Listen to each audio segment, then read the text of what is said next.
And there is a form of the council here, and we're going to now recess this meeting for an executive session. I need to read this, am I correct? Okay. City Council will convene in closed session pursuant to Texas Open Meetings Act, Chapter 551 of the Texas Government Code for one or more of the following authorized reasons.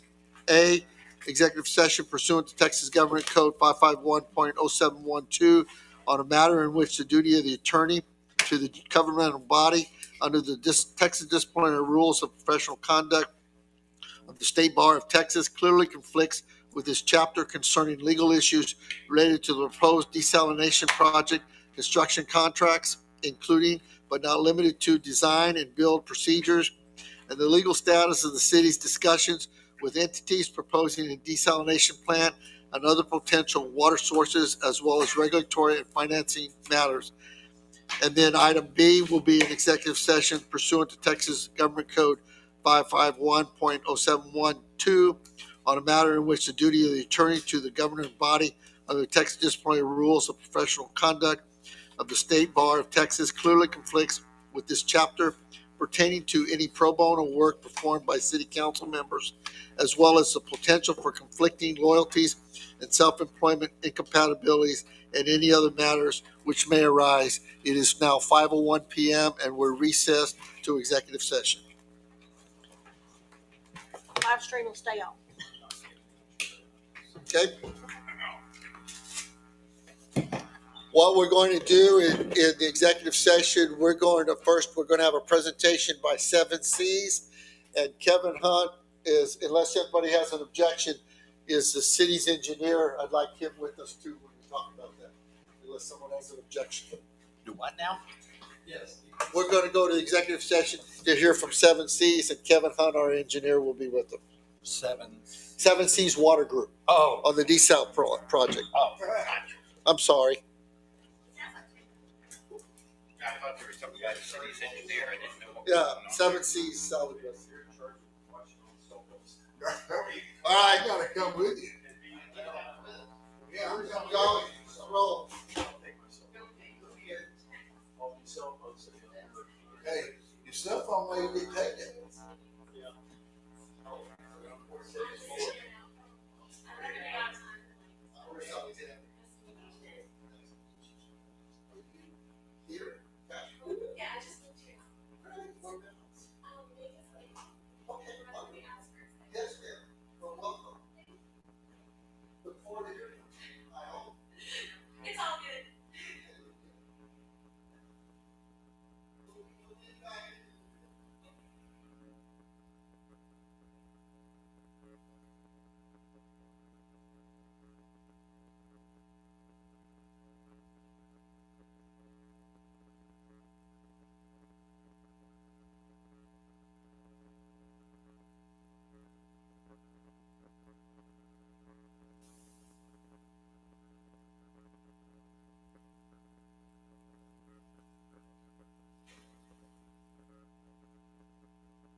I can't sit in those chairs. This is gonna be a long presentation. What? That executive session? Yeah. So what are we gonna do? Go sit outside? We'll be here. I gotta find out how to get my chair off of here, out of here. Do you want some hair? Here, move these. Well, I may be able to get by. Let's see. Yeah. Not to be confused. Might get you. Bob, you need some help?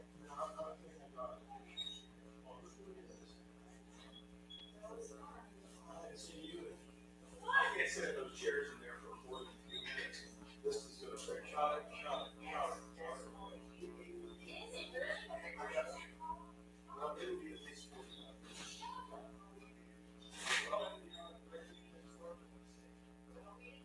Well, it's a fire space.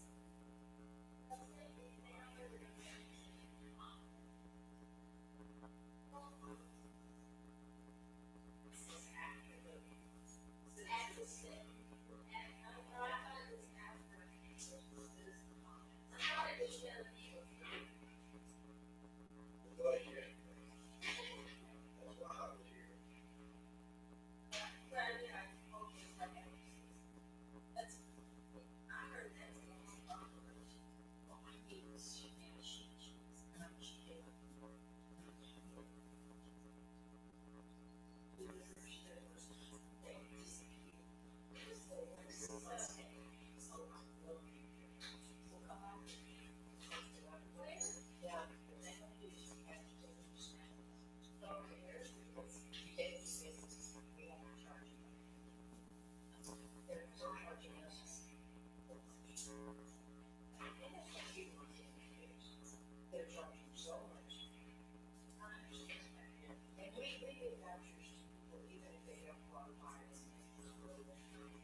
She did. She did.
show the strip of which one I think, you know, it's almost like free story. Yes, it does. I'm not doing it. Well, and what are you doing for? Oh, for Carol. Should I come for the other reason? No. Well, every now and then we can use you, it depends on how we talk. Yeah. What I say. Yeah. I'll talk to Carol. You support us, we're all for you. Yeah. If your business is fine. Even this. Yeah. I was supposed to ask you, I asked you so, but I was supposed to ask you, did you know they provided the t-shirt, t-shirt? Do we know anybody? I don't. No, but you know what, there is a place that you can send those options. And I know somebody who did it, she had free, she signed that stuff up, it's like, you know, if you could get your dress for me or maybe, I'll see her in the morning and ask her. That was the one thing, and the other thing is that I had, it was a cross stitch. Try to get your chippy foot, but cross stitch top, you can get that. And, I had no choice for it, and it's really, anyway, it's just the top. And I didn't know that that's what the entire bottom. Oh, no. It's at least a queen. And it's cross stitch. It's cross stitch. I wish she got this. I wish she might. But I've never seen cross stitch. Cross stitch, it'd be hard to make it quilt out of something cross stitch. If that's what you make it for, that's what you want to do. Yeah,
Are they still quilting?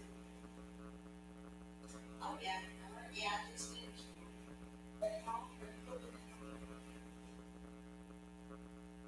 Oh, my God.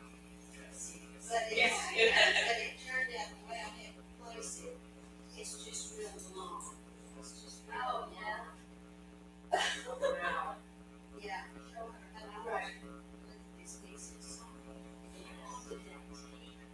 I had to cut each one of these to make it a square. I had to sew them individually because to make it all. Yeah, yeah. But it is, the embroidery is. She has it in the house. Now I have it in for. Yeah. That's good. Oh, wow. Yeah. That's a lot. Look at all that embroidery. Oh, my goodness. That's My finger cramps after a little bit of spiky. Look at that. That number 39 in the United States. They represent each of this, so. Yeah, this is their bird. This is their state flower. This is square there. Now square this. The state flower, the bird. Is that amazing? So, The flower, I was I mean, interested in what it is. How much I was like, change your so I did. We did it. and she has a So shape. then they put it all together. Look at that. And they, all around. She works all well. Oh, and then she gave it to me for 14. First, what they can do is sash. I mean, when I saw these, I stood there But it was the shape. And so it has so over since I was 16. Because this is how I like that's but I still have it. Just, in there. That one person, there's the this was her daughter. maybe if I just maybe the text is out, and you make a pillow or something. So I'm like, actually, yeah. When I have a look from my mother that she See, it's real long, because this is a queen size bed, and so it doesn't work this size. so You know, but it's long, there's it's little just so long. Yeah, yeah, but yeah. So much the same. So this is. projects or something. So, And then hundreds of hours.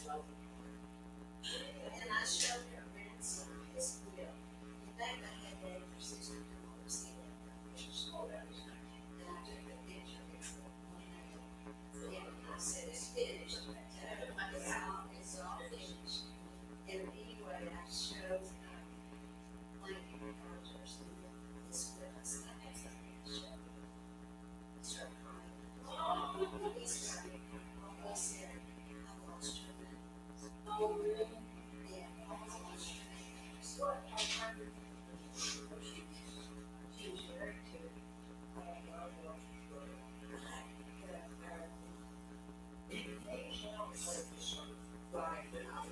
That's monster. Oh, that's right. Dan's dad, yeah.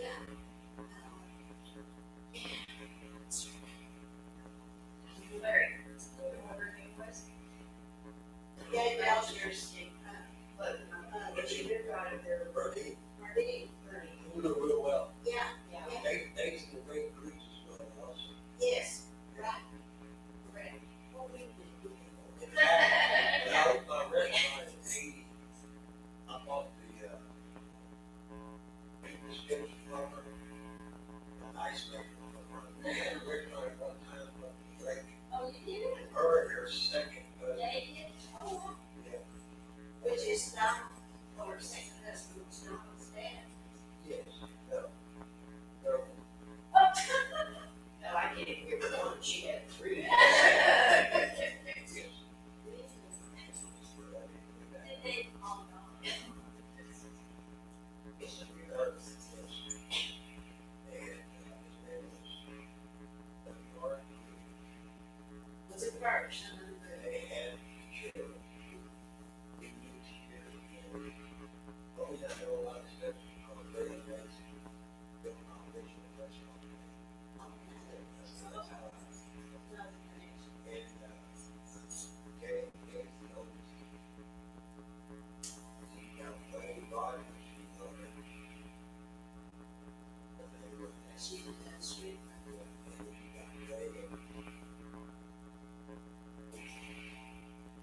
Anyway, yeah.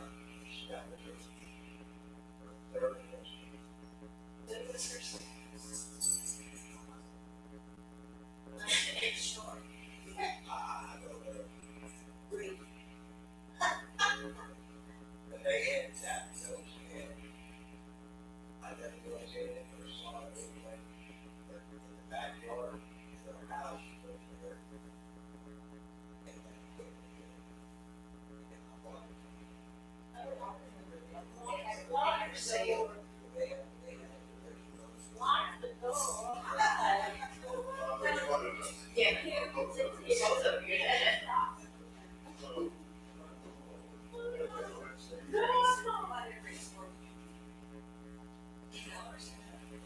Well, I made a call to the church. And I appreciate it, but so I told her to call my people. And she said, I understand.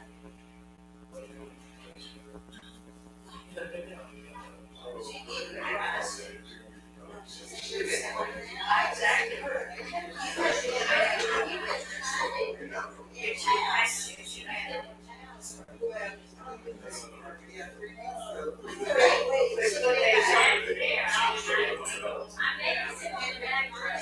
Yeah, I did. I wrote it back here. I wanted to see it.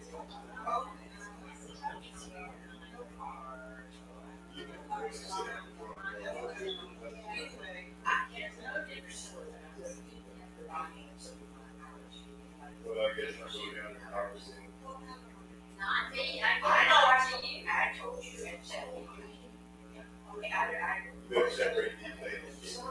That's the first one.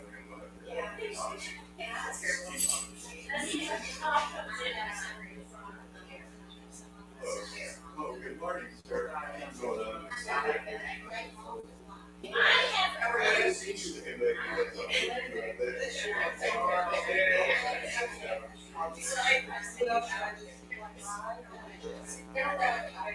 see that picture.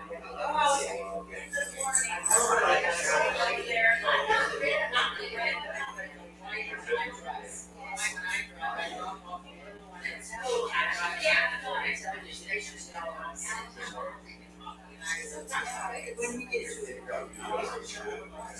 you know, we had some from.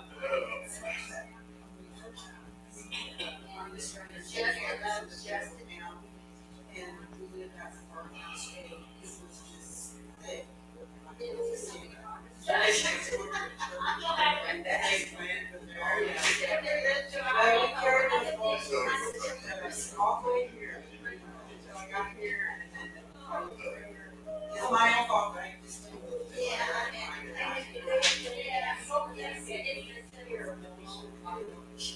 So old, right? I got rid of it, yeah, they're old, but still, I want to get some. Well, she bought it.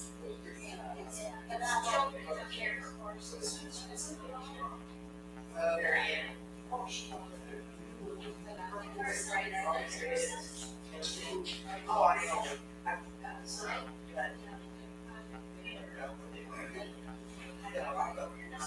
Yeah. Oh, that's true.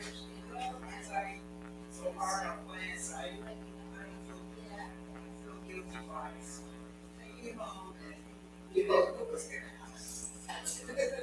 You already hear this, that's why. Oh, yeah. And one of the things, and I see these feel, well, now, the fellow was hardly a tree was there, just the top. It's very close, but it's just there, it's really fine, and it's blue, it's just like I saw it in there, it's something. You think it's over really, but it's sort of open. It's just sort of county. No, yeah. I think you're Yeah, like. we have here. You got one? I gave one to the shoulder. And I was the first. We didn't care if it was.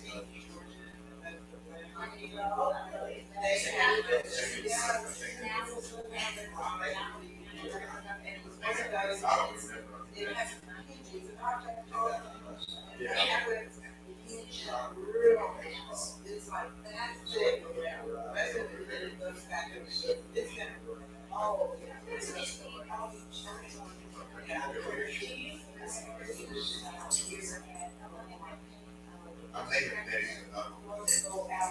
Yeah, no, I really, I just.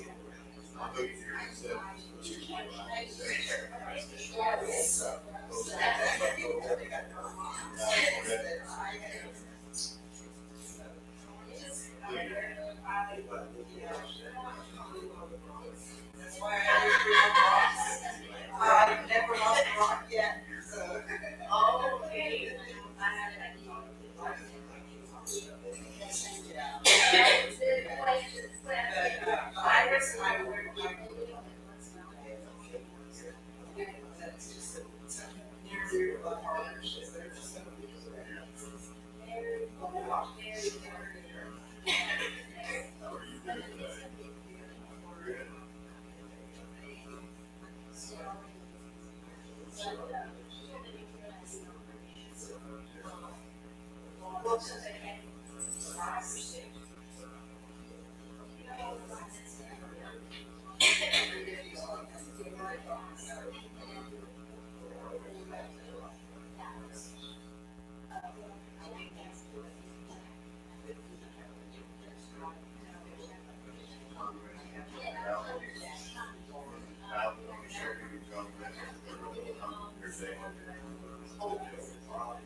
I've seen it.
Yeah, no, that's I'm like, I don't care. I love it though.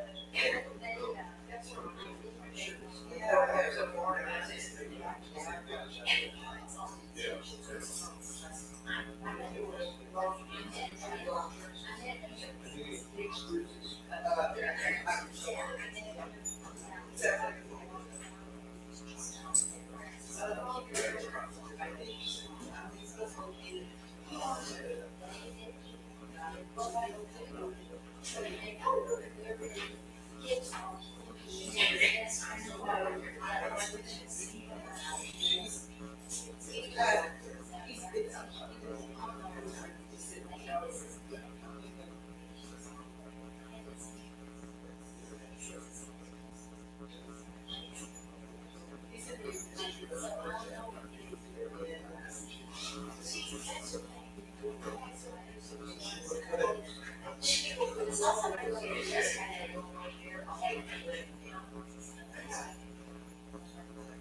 If you want to call it a meeting or city.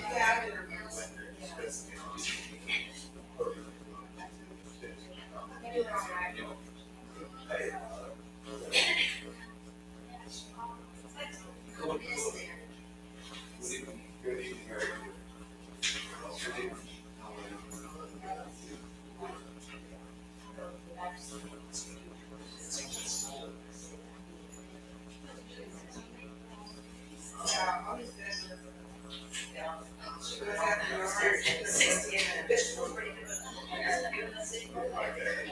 Yeah.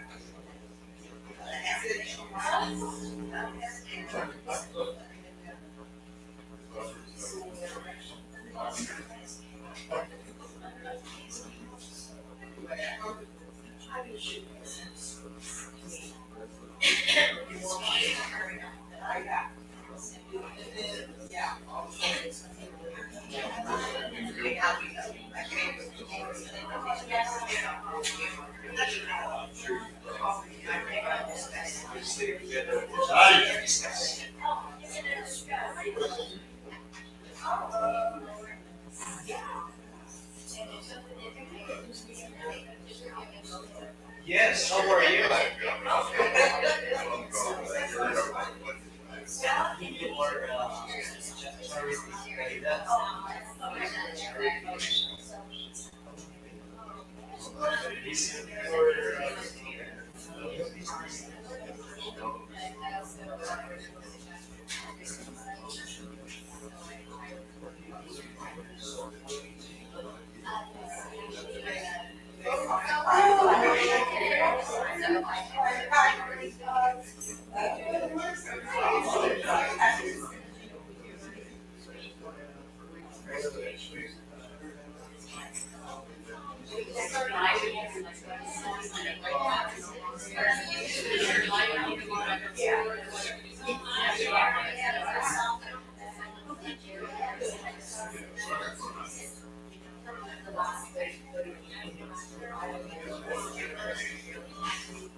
Well, they didn't say that.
Yes, sir.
Oh, yeah.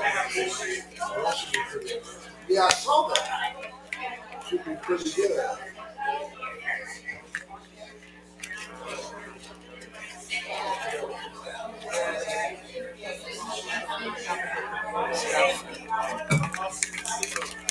Probably with the board stuff.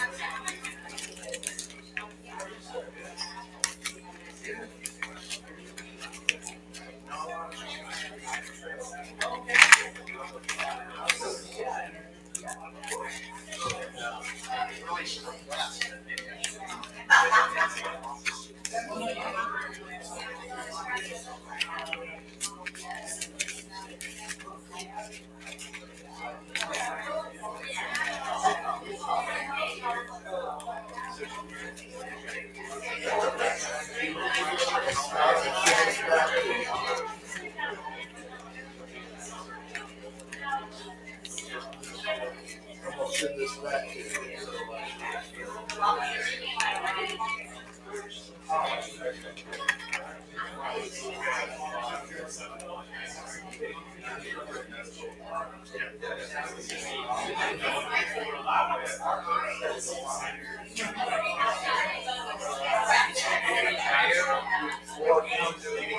Yeah, you can, and citizen comments are fine. What's up? I didn't.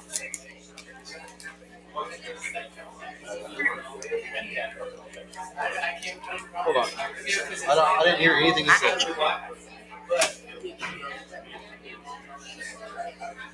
What now? No, what did you say? Yeah, I figured it. Well, is that is that because of the school? Oh, nice. Okay.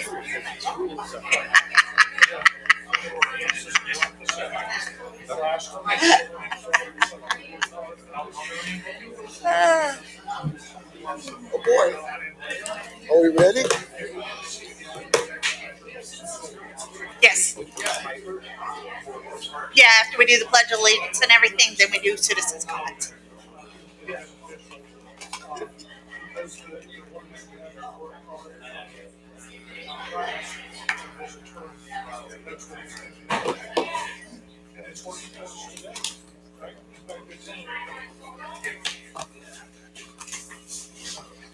Okay.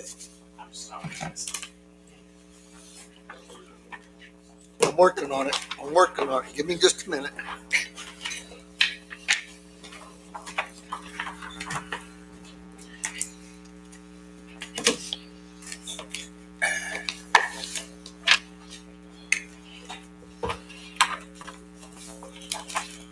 me open the door.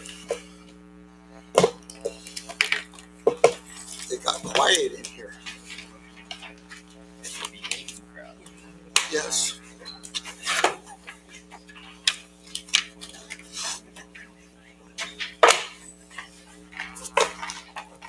Okay, we all ready? Yes. Okay. We'll call this, reconvene this city council meeting for Wednesday, November 19th, 2025 at 6:03 PM. Right now, let's do a roll call real quick. Shana Martinez, District 1. Houston Marchman, District 2. Bill King, District 3. David Mers Jr. for District 4. Bob Lee, District 5. And Bruce Alexander, Mayor. Let's all rise, please, for a pledge of allegiance. I pledge allegiance to the flag Of the United States of America and to the republic for which it stands, one nation, under God, indivisible, with liberty and justice for all. Texas flag. Honor the Texas flag.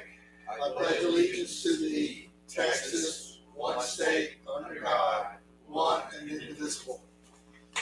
I'd like to call on Pastor Is it Rick Steiner? Please, for an invocation, please. Right up there, if you don't mind, please, sir. Let's bow our heads. Dear Lord, Heavenly Father, we come before you today with a grateful heart, thankful for your countless blessings upon our lives and community.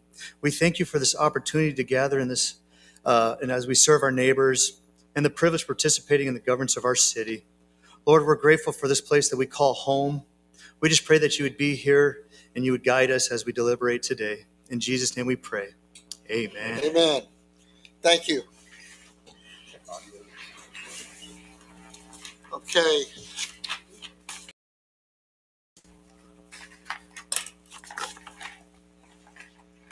All right, folks, we're going to move to item 7, which is citizens' comments from any citizen or visitor. Speakers must address their comments to the presiding officer rather than individual city council members or staff. Stand at the podium, speak clearly into the microphone, and state your name, residential address before speaking. Speakers will be allowed a maximum of 3 minutes for testimony.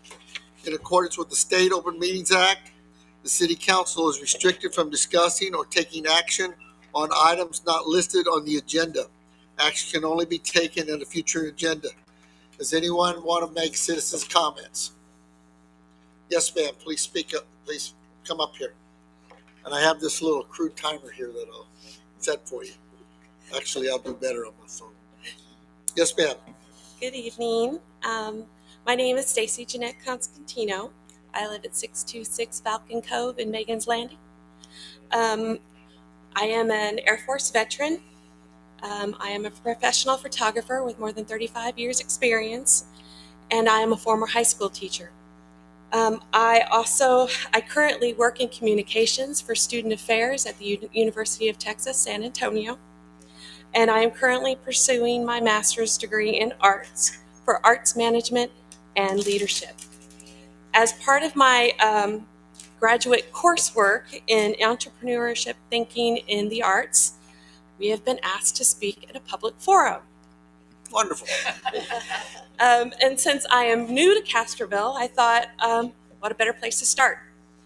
And so I'm excited to share with you why I believe the arts are essential to a thriving community.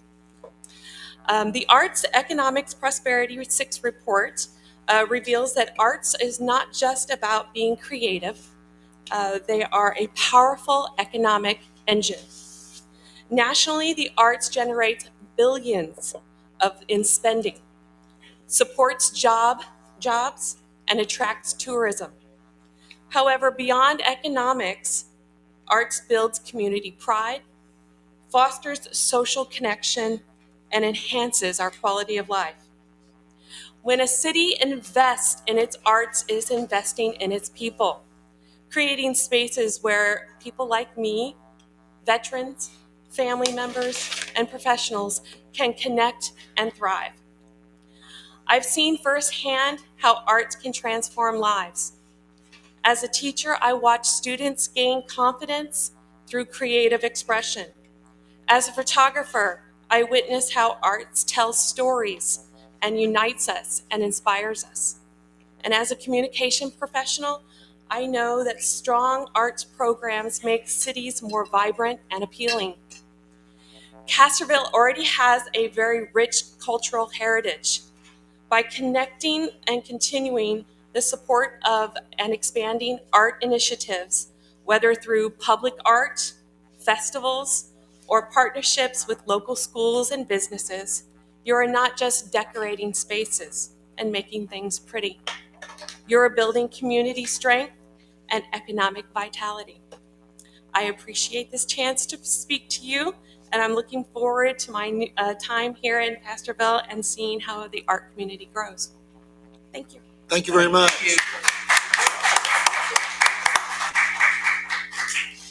Okay. Anyone else would like to speak? Yes, sir. Please. Name and address, please.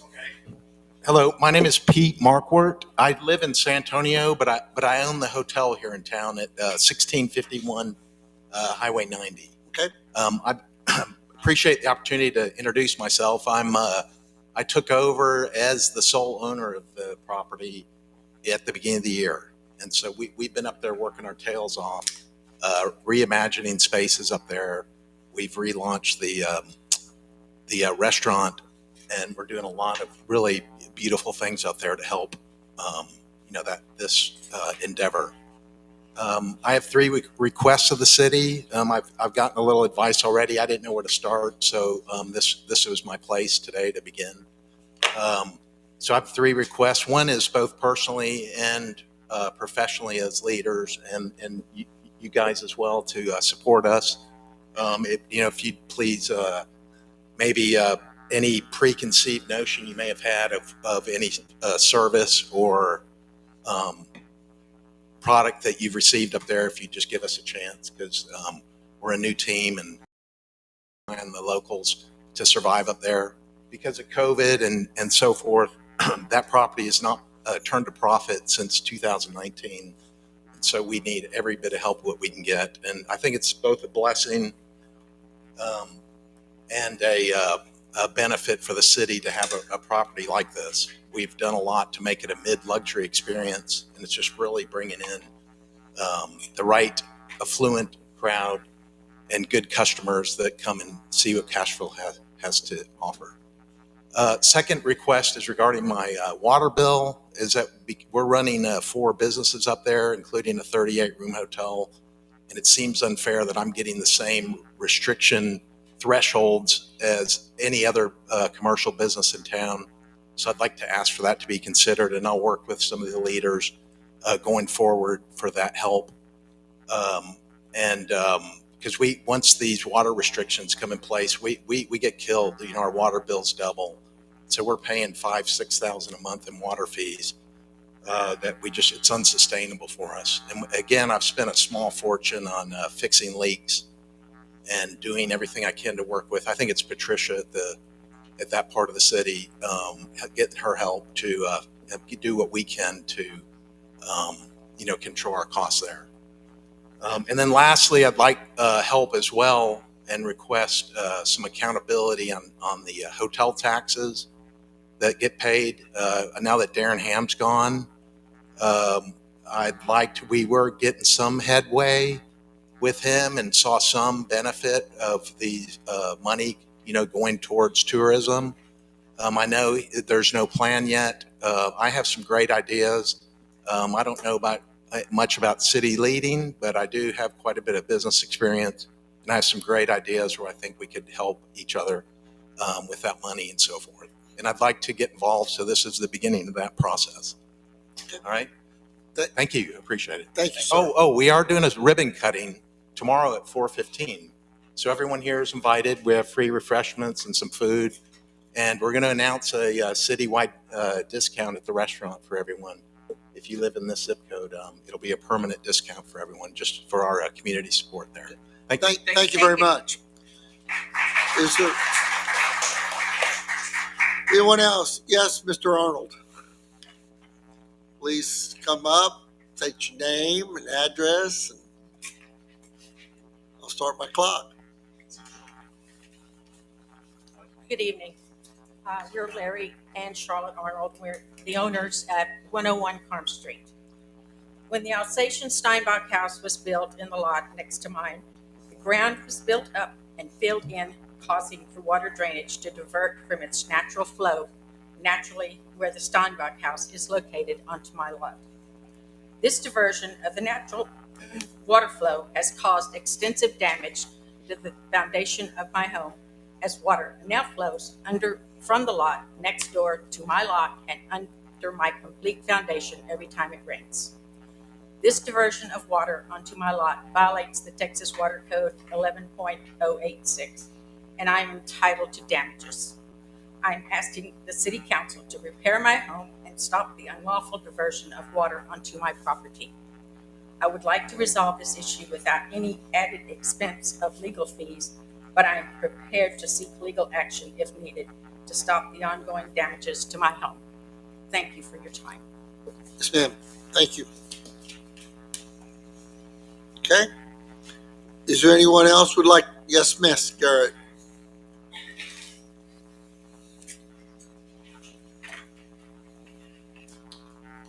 short and sweet. Priscilla Garrett, Can't hear you. 702 Florence.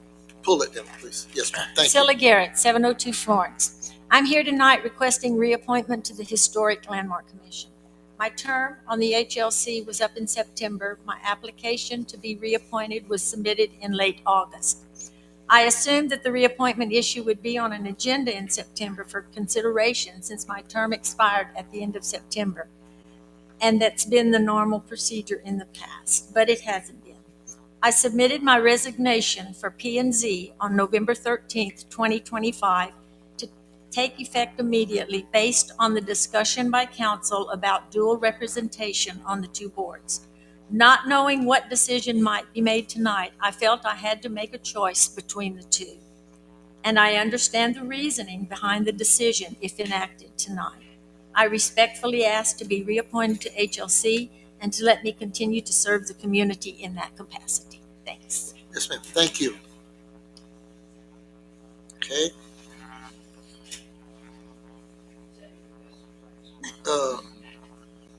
Okay, let me get to this. Kyle McVeigh, 307 Madrid.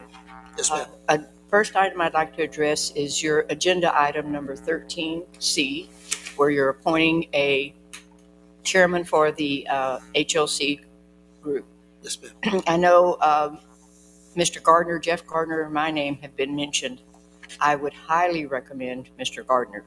He has the experience, the knowledge, and he knows how to direct meetings much better than I do. And anyway, that was my first thing. I would just like to put that out there. The second thing is, I know your CIP bit with projects, capital improvement projects, or it's coming up and everything. And I'm going to, again, hammer you about a shelter. And I know it's not a high priority on your list. As a matter of fact, it's probably at the bottom of your list. But I'm working currently on a new proposal that if I get all my little eggs in a row, that I'd like to come back and give you a presentation. But I have to get some things lined up first. But folks, it's so desperately needed. And you need to think about it and try to do something about it. And not just put more money into the facility on the hill, which is not accessible. Volunteers can't come. And even if you are going to expand it and put a road to it, it still wouldn't be the same if you had a place right here in town. So, 2 cents. Thank you. Thank you, ma'am. Okay. Is there anyone else? Yes, sir. Mr. Hug.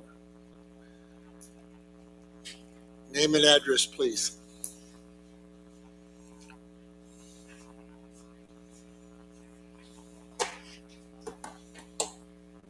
Jerry Hogue, Mayberry RFD. No. 18425 County Road, 4711 Castroville, 78009. Yes, sir. For 60-something years. I'm here today to, number one, thank you for putting this on the agenda. We're here with the Moe School. There are several of us here today in support of the school. Father Rogers in the back. You probably know the history of it. St. Louis School has been in operation almost continually since 1868, with a little break there in the late 70s. Started back up in 86. Anyway, they go 3K through 5th grade, doing extremely well, growing. And so about 3 years ago, a group of us got together and thought it would be a good idea to try to keep that going with 6th grade through hopefully eventually 12th grade. That's our hope. So our game plan is to start in the fall with 6th grade and add 1 grade per year moving forward. So anyway, we very much appreciate your consideration. If you have any questions, let me know. Thank you. Thank you, Mr. Hug. Thanks, Jerry. Okay. Is there anyone else who would like to speak at citizens' comments? No? Okay. Thank you all very much. And let's move on. I get to do something I want to do. The next item on here is a proclamation. We have a proclamation recognizing Ms. Carol Romano for her years of service and dedication to the community of Castroville. And I'm going to I've been asked to step down here and read this. So here we go.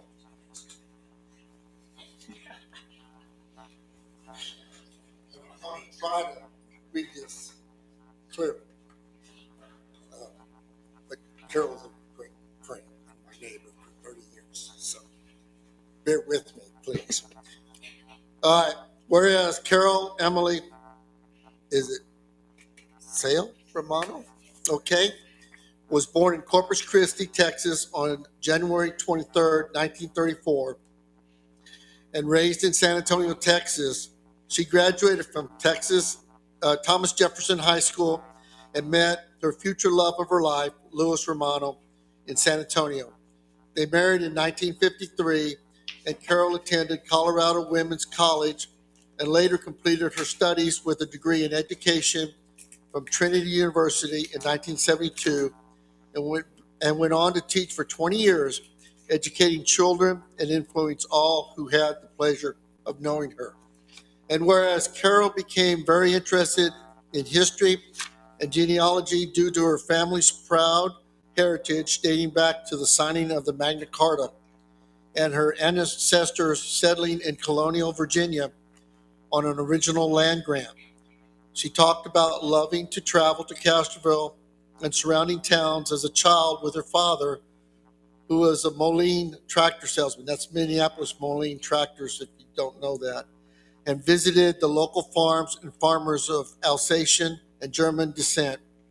And whereas Carol later became a member of numerous lineage societies, including Daughters of the American Revolution, Colonial Dames of America, and Daughters of the Confederacy. And whereas Carol was active in her community, volunteering and performing charity work in San Antonio and later in Castroville. She co-founded the Almas Park Garden Club in 1964 and was in the San Antonio Conservation Society for many years. And whereas Carol and her husband, Louis, purchased a historic home in Castroville in 1990, leading to a 5-year restoration project, restoring it to its original historical architectural features and repurposing original materials. Their home was listed on the National Register of Historic Places, known as the Bippert, I'm going to mess this up, Kick home, and was honored with a PCH marker from the Castroville Garden Club, the San Antonio Conservation Society Preservation Award and plaque, and a Castroville Conservation Society plaque. Their historic home was featured in a 2001 episode of This Old House and on the Home and Garden TV program. Whereas Carol and her husband, Louis, founded the Castroville Conservation Society in 2000. She served multiple years as the president of the board and then remained serving on the board up to 2013 with a mission to preserve historic buildings, archaeological sites, and to showcase the architecture and history of Castroville, Texas, to keep the culture and traditions intact for generations to come. And whereas Carol's leadership and influence led the Castroville Conservation Society to flourish by providing seminars and workshops with statewide and local speakers on topics of local architecture styles, preservation, historical stories, and encouraging the members to become involved in the Texas Historical Preservation Society, of which she and Louis were both active participants. They recognized local citizens for their historic preservation efforts, initiated an annual Christmas candlelight open house of historic homes for public viewing, initiated a scholarship program for local graduating seniors interested in preservation, and sponsored local school art projects for National Historic Preservation Month and programs by the Witty Outreach Theater, such as the Vaquero y Cowboy play for Texas History Month and the Buffalo Soldiers play in honor of Black History Month with the MBISD and St. Louis schools, among many other conservation educational projects. And whereas Carol attended city council meetings regularly and advocated for the protection and preservation of historic homes and sites, property rights, and environmental issues to keep Castroville pristine, original, and culturally intact despite the growing influences of the area. And whereas Carol was the matriarch of her blessed family, which consists of 4 children, including Lewis Jr., Elizabeth, Ray, and Todd, 7 grandchildren, and 15 great-grandchildren, who she loved dearly, with her husband Lewis, and whom always came first. Whereas Carol passed away on June 29, 2025, and prior to her passing, she made great contributions to our community of Alsatian German heritage. Her impact was immeasurable, and she will be greatly missed. Now, therefore, be it resolved that I, Bruce Alexander, Mayor of Castroville, hereby proclaim Miss Carol Emily Romano a beneficial citizen of the city of Castroville, Texas, and extend our heartfelt appreciation to her family for Carol's support of the city.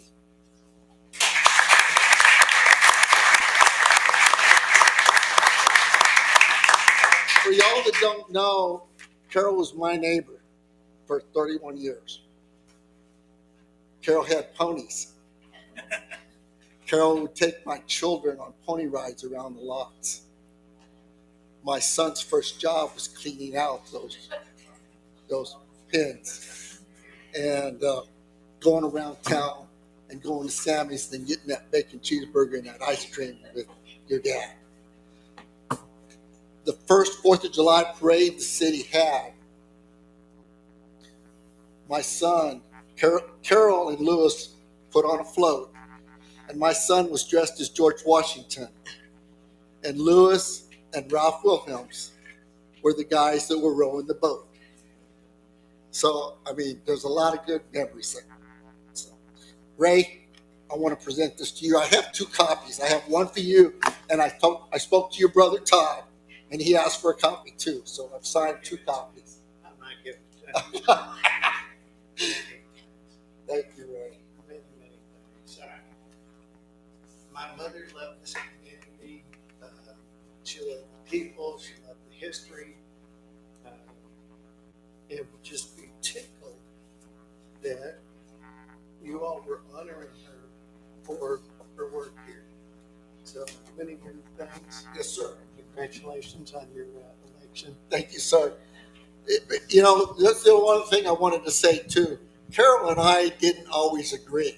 I was the public works director. She was the driving force about a lot of historic preservation. But we often agreed to disagree and then came out together in the end. So it was one of those personal and professional relationships. Well, it was a great one. She couldn't have done it without you. Your family, your entire family, just meant so much to me. So, Thank you again, Ray. thank you. So, oh, you want a picture with us? Sure.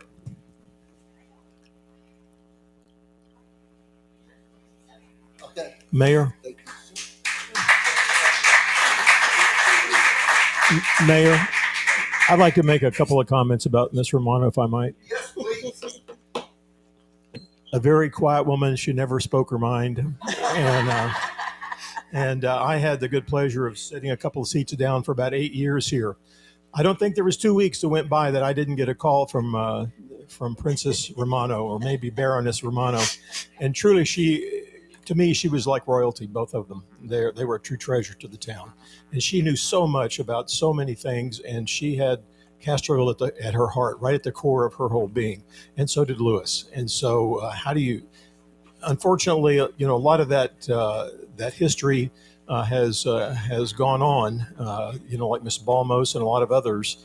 But I think the influence they've had on the direction of Castroville and the historic preservation is here to stay. And I'm just so sorry that Bruce couldn't have been the other end of the phone calls while he was now the mayor from hearing from Carol. But I think the things she had to say live on along with the things that Lewis had to say. So she was just a complete blessing and just a wonderful, wonderful lady of ladies. Thank you. And I would be remiss if I didn't mention Councilman Phil King, because he's the driving force behind this. Actually, it was Christy Griggs there, and Okay. and blame her, and Miss Stinson over here because they were the ones that asked me if I'd do it. I said, no, I'd be honored to push that to you. It's a whole community thing. Yes. I still remember the very first time I met her. My wife and I just bought our house. It was in shambles, and she comes and knocks the door and says, "This house has to be on the historic candle tour in 2 weeks," or something like that. But no, she was, and it's not ready. That doesn't matter. Do it anyway. So, and it was. So. Okay. Thanks again. We're going to move on to item 9. Presentations. This is actually, I put it on here as a presentation, not really knowing, but Justin Munoz, I believe, is the president of the Medina Valley Youth Baseball Association, and he asked to come to City Council to discuss basically their current facilities, what their plans are for the future, and just kind of give you an overall view of them. Am I correct? Yes, sir. You're up. Also, just to introduce myself, good evening, Mayor. Good evening, council members. My name is Justin Munoz, and I'm here on behalf of Medina Valley Youth Baseball Association. I'm honored to serve as newly elected president of MVYBA, leading a dedicated, growing board of 15 members and counting, who volunteer countless hours to support the youth of Castroville. MVYBA has been a cornerstone of Castroville for over 50 years. Throughout that time, our organization has helped shape not only young athletes, but incredible young men and women who grow up learning responsibility, teamwork, respect, and leadership. Our complex is more than just baseball fields. It's a place where lifelong friendships are built and where families gather week after week to support their children.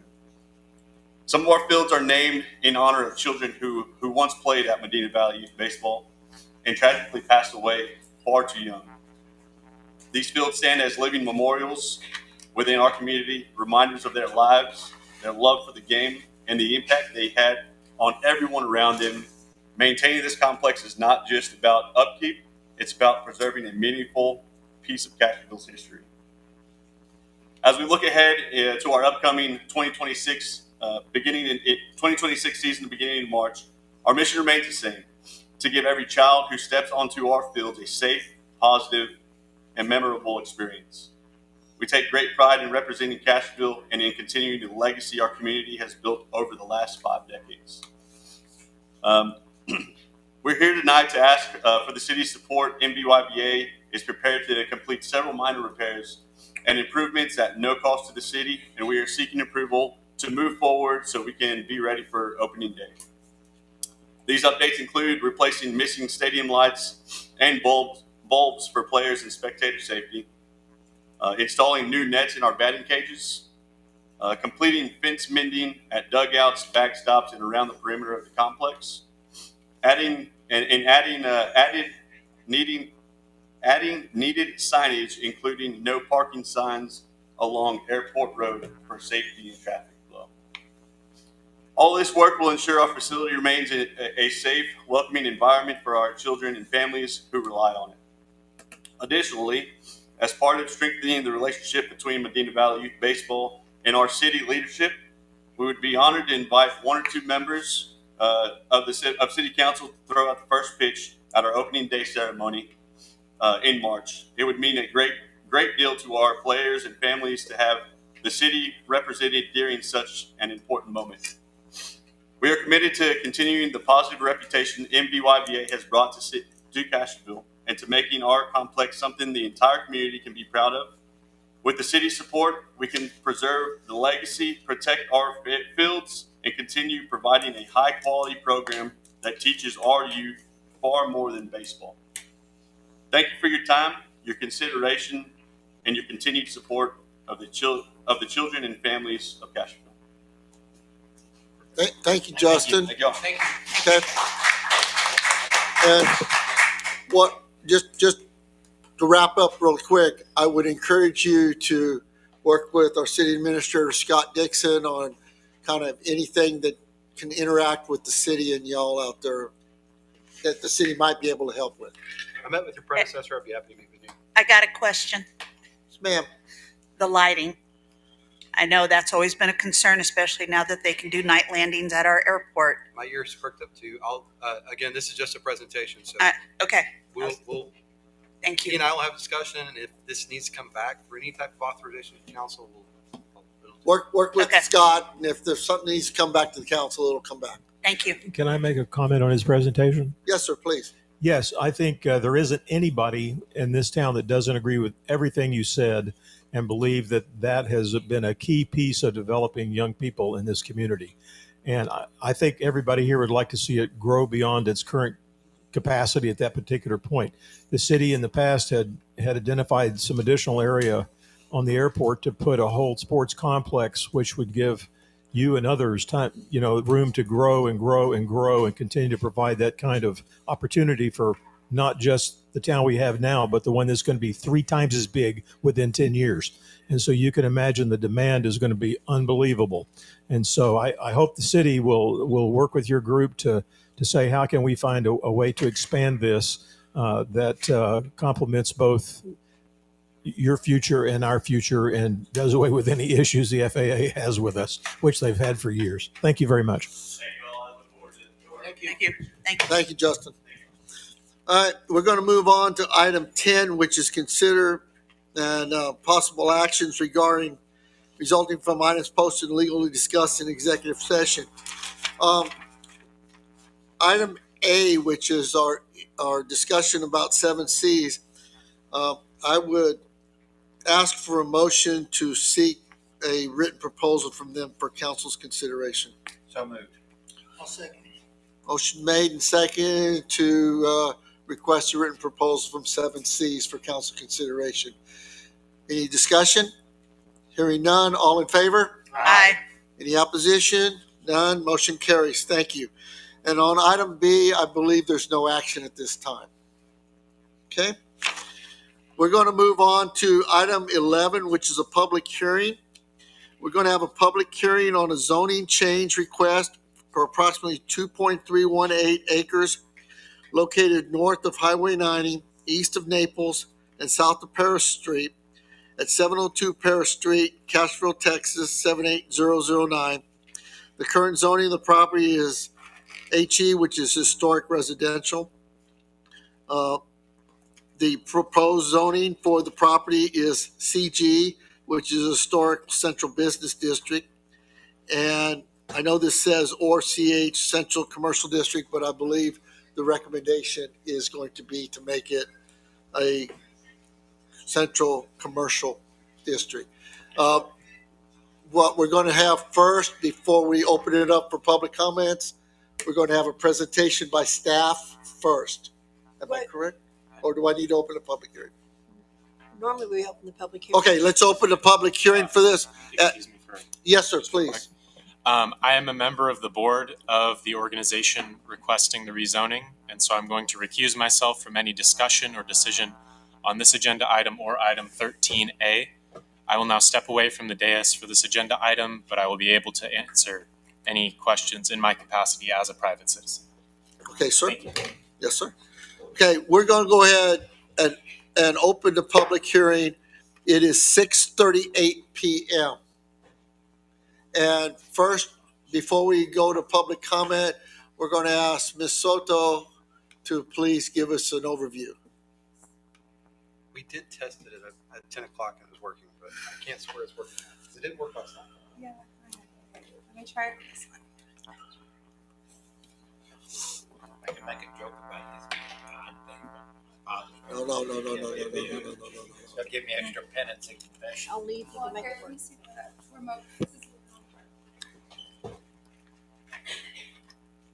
This one I know. Okay, we're up now on this side. So once you change the TV show.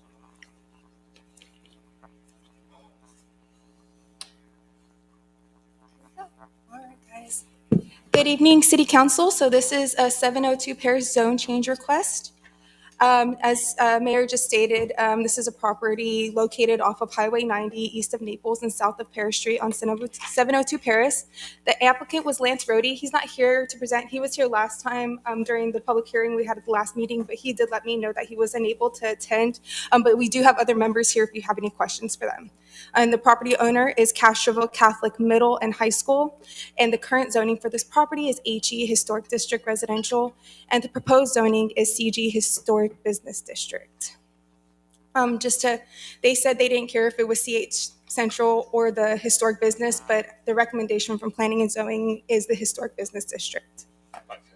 This right here is just a location of where the property is located. It's right next to the Moy Center, across the street from the Public Works area. So most people know where that's at. This is just an aerial view of where it's located. And then right here, so this is the current zoning. So as you can see from this, the current zoning of this property is HE Historic District Residential. This right here is the future land use map.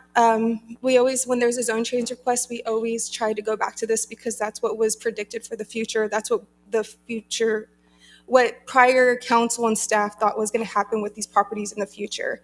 As you can see, it is zoned for institutional. We don't have an institutional zoning in our current ordinances, and so that's why it's kind of up in the air. They've zoned it for institutional. We don't have institutional, so the closest thing is either residential or commercial, and y'all get to decide that tonight. All right, and so the proposed zoning is CG Historic Central Business District. We're going to just look at the land use for this property. So what they're proposing is a private school. As you can see, it is not allowed in the current historic residential. There's not an S there, so technically they're not allowed to request a specific use permit for that property. So that's why they request CG, so it would be allowed by our land use tables.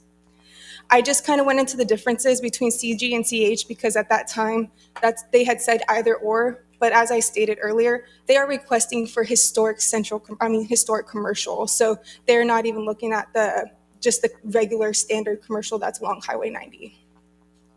Some additional information that I forgot to put in your packets, and I'm so sorry. 9 public notices did go out. We did not have any that were returned, and that at the meeting on October 8th, 2025, Planning and Zoning recommended approval of the zone change to CG Historic Business District.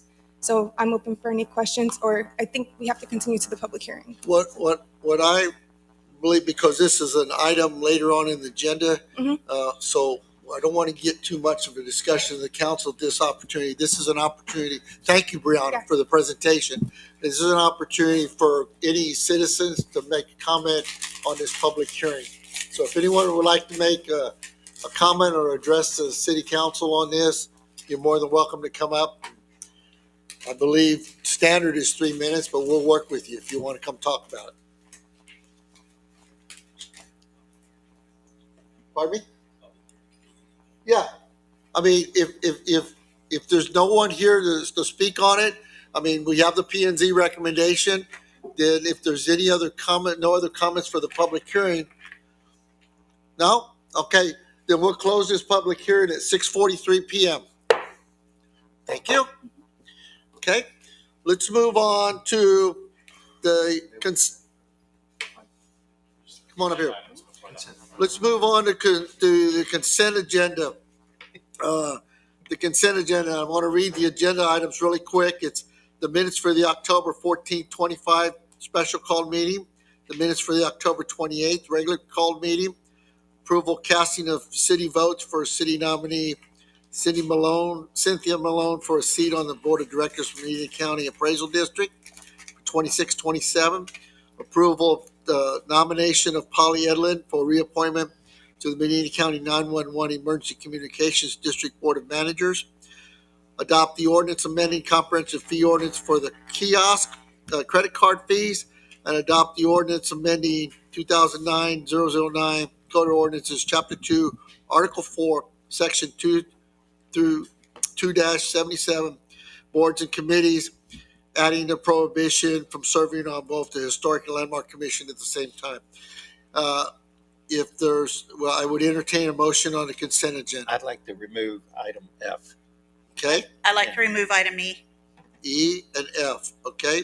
Anyone else, or is there any objection to that? Okay. Is I there? make a motion approving items A, B, C, and D of the consent agenda. I'll second. Motion made and seconded to approve the items A, B, C, and D. Any further discussion? Hearing none, all in favor? Aye. All opposed? None. Motion carries.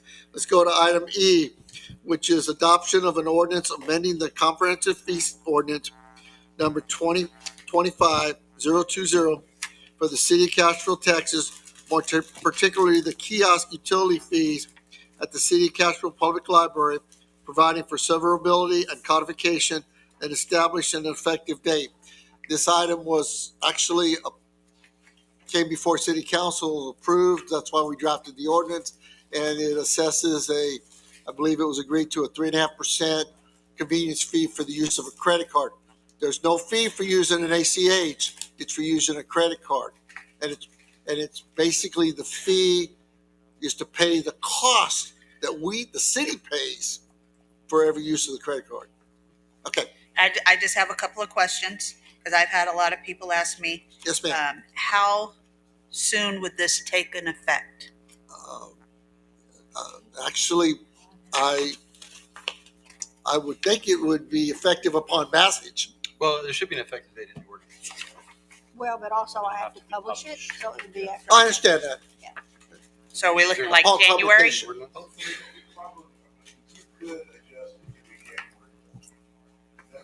Because I have people asking me. And so, The answer from staff is if the effective date is immediate, right? After the passage is provided by law, which would be publication. Right. So Once it's publication. So, Once it's so published. staff answer is as soon as it's legally permissible to do so, which would be as soon as those publications are made. Right. Second publication, we would update the software. That's the other aspect of this is getting it actually changed with our vendor. Okay. But we've already started the process of doing that. So in anticipation of this vote. But literally, it could be published, hypothetically, it could be published in the next newspaper and becomes effective upon publication. okay. And that was the other question I had from people. They were asking me, how are we going to get the word out regarding this? Are we going to put it in the newsletter coming out for next month? You tell me if you'd like us to do that, we'll do that. So put it out on the next newsletter just to give them a heads up. Hey, Yeah. Do y'all want to make it effective January? And 1 January is what I heard Councilman Lee Is say. that? Yeah, that way it gives people, they're not. Okay. So just Exactly. Then Yeah. I would entertain a motion to approve this effective January 1. So moved. Second. Motion made and second to approve the ordinance, changing the comprehensive fee schedule for the convenience fees, credit card fees for the kiosk. Any further discussion? No. Hearing none, all in favor? Aye. Any opposition? None, motion carries. I'll put it in the newsletter. Thank you.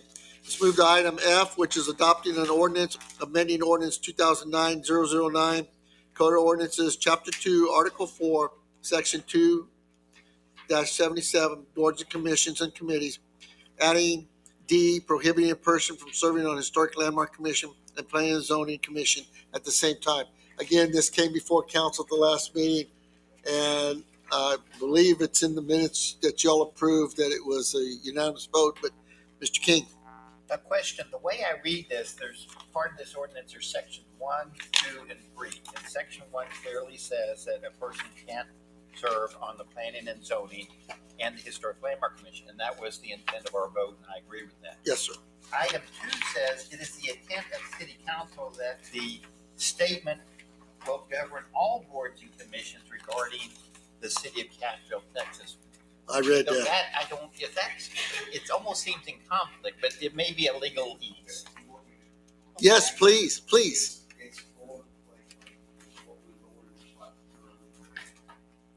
Okay, so, but it still only pertains to the 2 and not all the boards.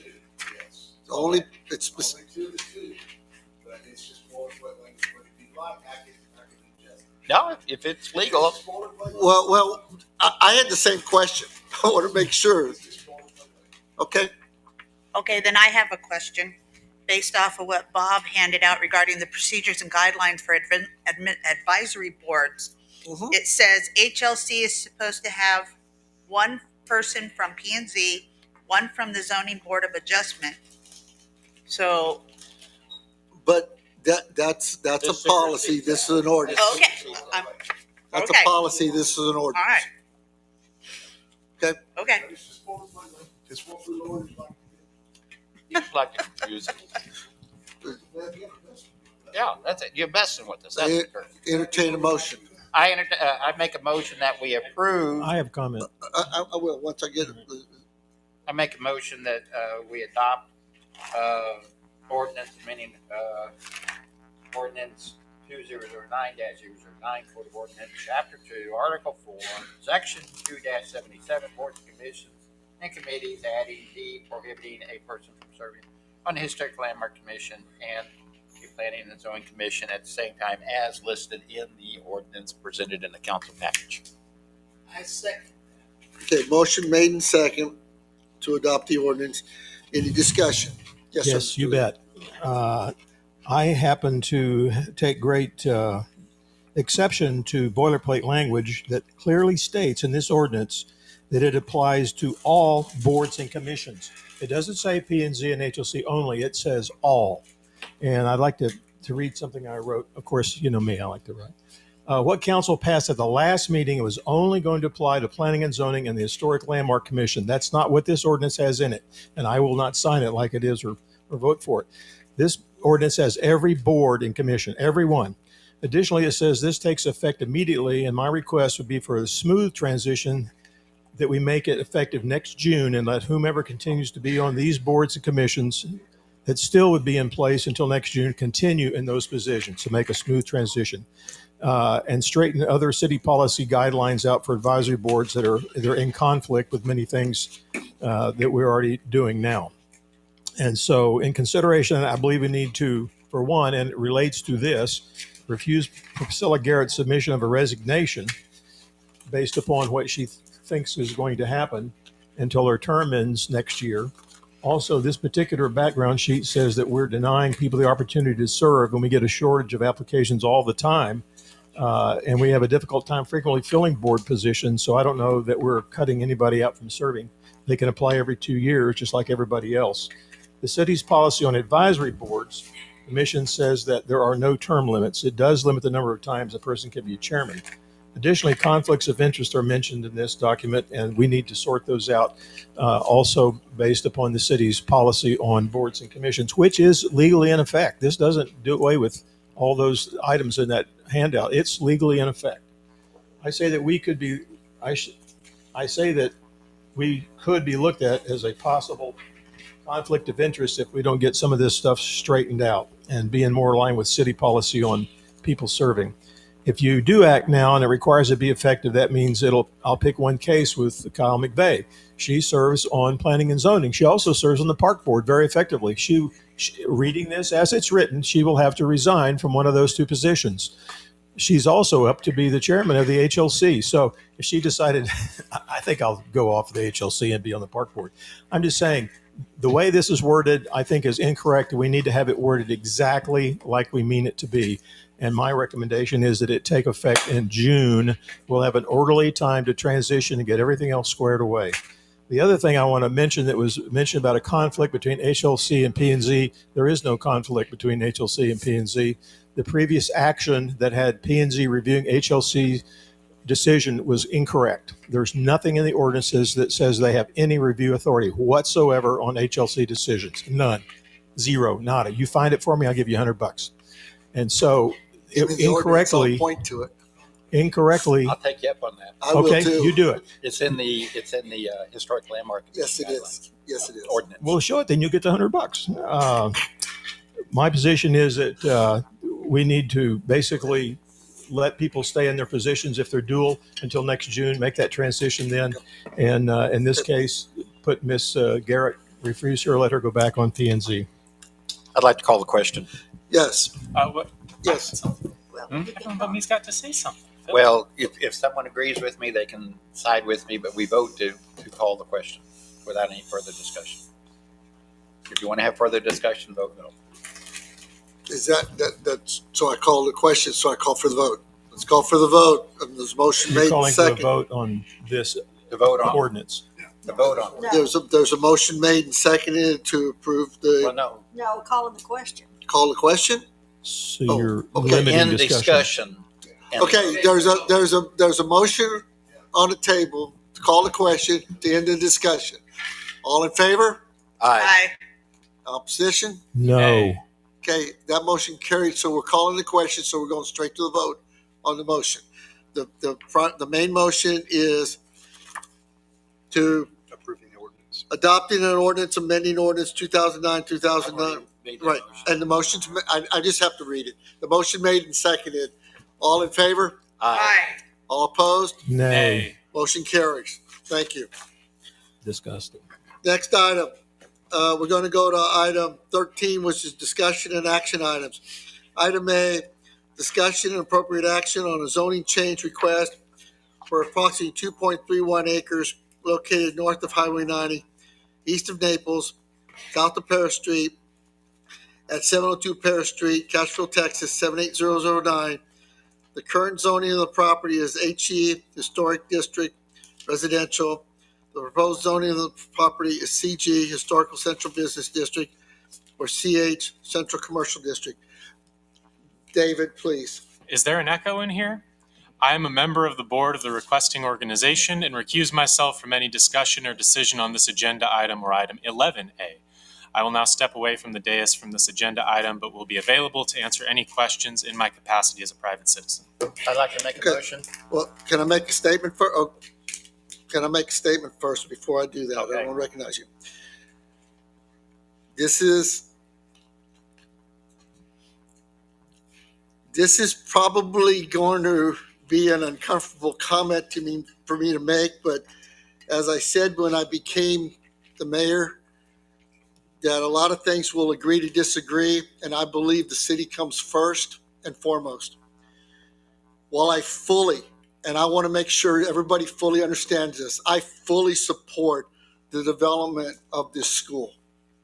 There's no question about it. I really do support it, and I support it at that location. I firmly disagree with amending the comprehensive zoning ordinance to change the zoning of the property from HE Historic Residential to HE Commercial. I believe the city would be better served, and the city council can do this, by amending the CZO to allow for a private school to be built within the historic residential district with a specific use permit instead of making the zoning change. The ZZO Article 7 amendments to Ordinance Section 3 sets forth a process where city council can amend, supplement, or change the CZO. A change to allow for the construction of a private school in the HE residential district will allow for the development of the new Catholic school without changing the zoning and potentially allowing future commercial development of the property if the school ever failed to succeed. Again, while I fully support the development of the school, the Catholic high school, middle school, high school in Castroville, history tells us that it may be, I hope it won't be, but it may be difficult task to maintain operations over time. For example, there was a private school at Moy, sponsored through the Catholic Church, that operated between 1939 and 1972 when it closed. The St. Louis High School on Madrid Street closed and then reopened later as a K through 5 school. I mean, it's been there almost 40 years with that, and it's doing great.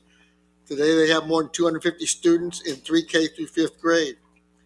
A change in zoning from residential to commercial will impact the future of this area of the city that others may not have fully vetted on what can be placed on the property if the school ended operations in the future. City Council has other options available to permit the development of a private school on this property that does not require a change in zoning from a historic residential area to a historic commercial area. Again, I want to make it very clear, I fully support the school. I just believe there's a different path the city can go in allowing it to be built on that property. I'd like to make a motion. Yes, sir. I would make a motion, the city accept the zoning change request for approximately 2.318 acres located north of Highway 90 and east of Naples and south of Perry Street at 702 Perry Street, Castroville, Texas, 78009. The current zoning of the property is HE, Historic District Residential. The proposed, or the new zoning will be changed to CG, Historic Central Business District. Motion on the floor to change the zoning. Do I have a second? Second. There's a motion on the floor to change the zoning, and there's a second to change the zoning from HE Historic District Residential to CG Historic Central Business. Any further discussion? I have a question for the Yes. attorney. Based off of what the mayor just said regarding the city council can say we don't have to change the zoning and we can do a specific use permit. Is that a path for us? Realistically? It's still an amendment to the CZO.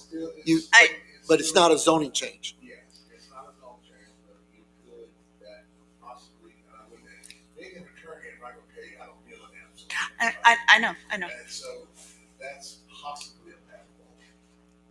Okay. So why wouldn't this be an option?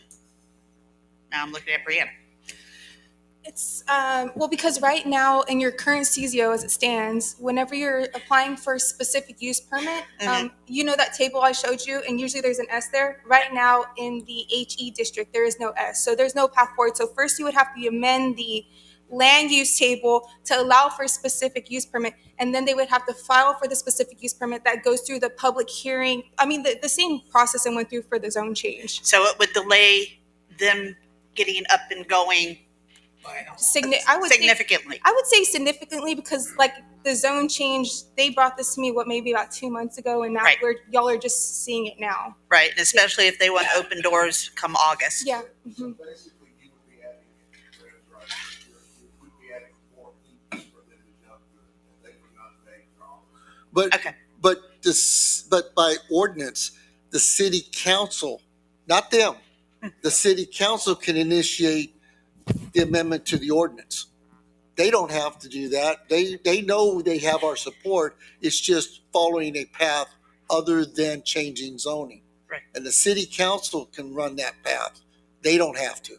But how fast would that get? It's a process, the same thing. It's notices, it's public hearing. So it would delay their.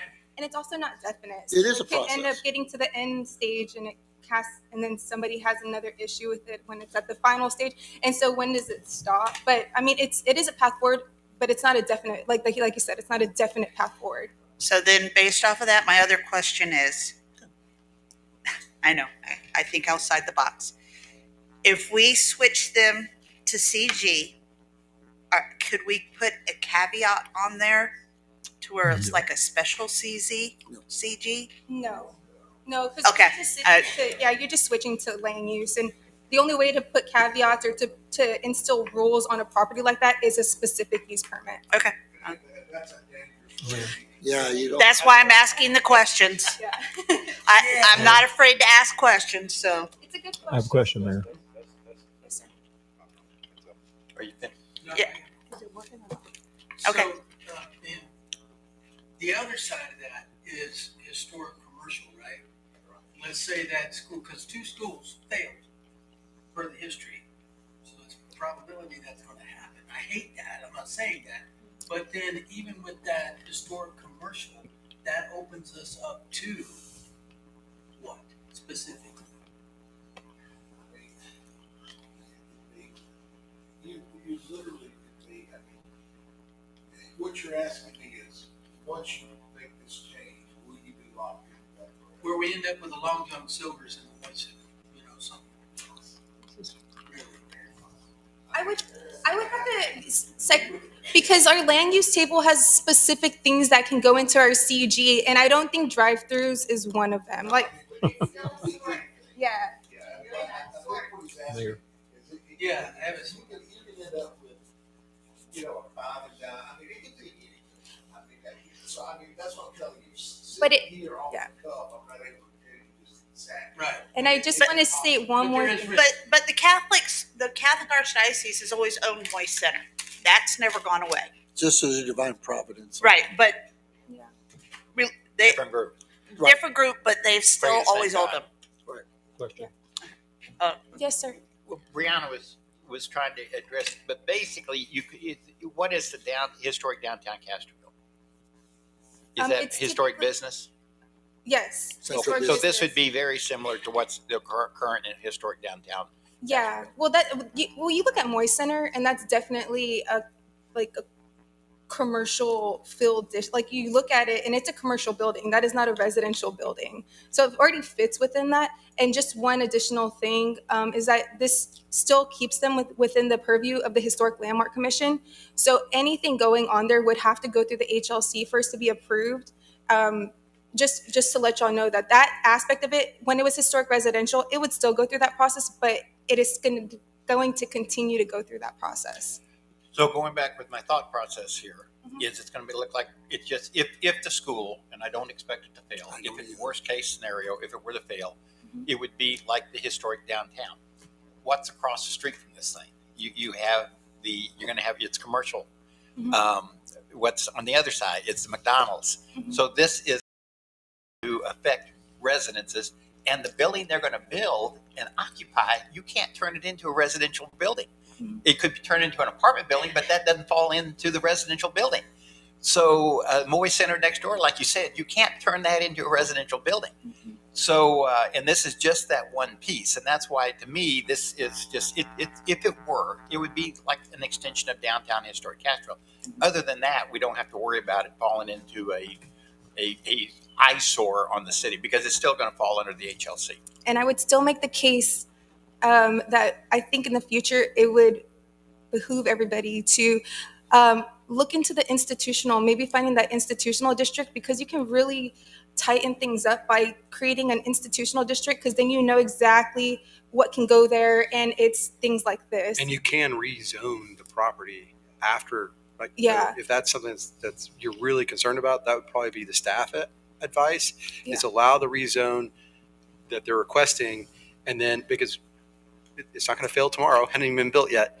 But for future consideration, do something like that. Look at your zoning map, look at your CZO, and if you're willing to make the other change, which would be to add the specific use permit, and our advice would be to actually create a whole new zoning classification called institutional, and then zone this property institutional as was reflected in your future land use map. And that would really resolve the major concern, which is its future use. Well, Yeah. I just want to make everybody Yeah. clear I thought you is my whole intent is to bring this conversation forward, that it doesn't require a full zoning change to allow that school to be built there. There's other alternatives. That's correct. That the other paths that the city can take I think to allow that school. And I want people to understand that. I think the concern was timing. I understand. Yeah. They mentioned at the last meeting that we are Yeah. pushing up against a thing. Mr. Lee, Mr. Lee.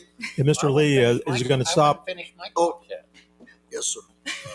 Yes, sir. I won't respond to that, Mr. King. No, seriously, I was in the middle of. Oh, I'm sorry. I didn't mean to interrupt you. So going back to the same thing, and I realized at the last meeting, there was discussion of the fact that they are really on a tight timeline to put these extra hoops in there. And to me, we're still going to be safeguarded with what we have, is if we rezone this to the historic business district, in my opinion. Now, pass it. Mr. Lee. Thank you. I'm sorry I raised my hand to speak. I'll start just speaking up whenever everybody else does, and maybe that'll work. Anyway, I actually appreciate the caution that the mayor has put into this, because we have complete control, and not what control we might have in the future and what might happen with HLC and what might get approved. If we change the zoning to S, we have complete control. We have complete control, and we can say, you change use, your special is over. It's over.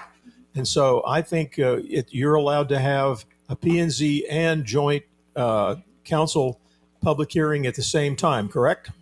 I think so. We've done that. Yes, that's right. And so by January, we could have this approved as an S change. Probably not.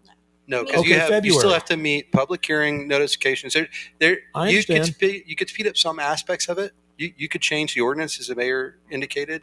Unfortunately, that's just changing the ordinance. So getting that done is probably the fastest process, and even that would take Till some the time next because you only have one council meeting in December, that sort of thing. But then once you change it, then they have to go through the special use process. That requires all the notifications, et cetera. That's, I think, where That's you're what going I'm to, talking about. that's That that's where hearing. you're going to run into delays because you got to Why? notify everyone that's affected I know by that. that zoning But- change. I'm let very me ask you familiar the with the question. process. If the Yeah. council pushed I'm just hypothetical. If the council pushed a zoning change, can the council take the lead to grant them a specific use permit that they don't have No. to? No, They should. they still request have to it. go and even if you did, you'd still have to go through all the process of notification. So there's two aspects to this. And I'm just trying to tell you, it's not a bad idea. It's just the time. Time understand. constraints are the concern, and this would exacerbate those time constraints. Uh, I think from the staff recommendation, since it sounds like y'all are willing to go through that process anyway, our strongest recommendation would be follow your land use plan, develop an institutional zone, what like was thought of as part of the CZO, and incorporate it in the CZO, and then zone this property and only this property, which won't require massive notification and everything else. It will only be notify them that they're going to be rezoned to institutional. That would be our advice. That's probably the cleanest way to deal with the very real concern that you raised, Mayor, which is its future use. I think that's a valid Why concern. do you say it's the only institutional? What about the elementary school? I'm saying if you were to try and resolve this issue, because you could zone other properties institutional as well, sure. But if you're just concerned about this one for the time being, that's the only one that would be impacted. But how sure, would that be any faster than just going to won't- the S process? it won't be faster, but it wouldn't delay the action tonight. They could still rezone tonight because they've already gone through all the public notice process. So I that got would that. happen. Then you, on your own accord, the council would take the action and say, we're going to update our CZO. We're going to have a joint meeting with the P&Z. We're going to create an institutional zone. And we could look at this property and other properties if you so choose, and then go through that process. And that would, the benefit to the petitioner, the people making this request, is it doesn't hold their process up at all because they've already got the zoning classification they need, and the future zoning doesn't prohibit them from the actions they want to take. I understand what you're saying, and there's a lot of ifs in there. There's a lot of ifs in there. If everybody could agree on institutional, do we want to include other things, all the hearings and the rest of it? But there's okay, no let more. me finish, please. Well, there's no more ifs How than long in would your it process. take if they requested? They'd have to request a change to S, put out the public notices, have a public hearing between P&Z and council, and that's the end of it, right?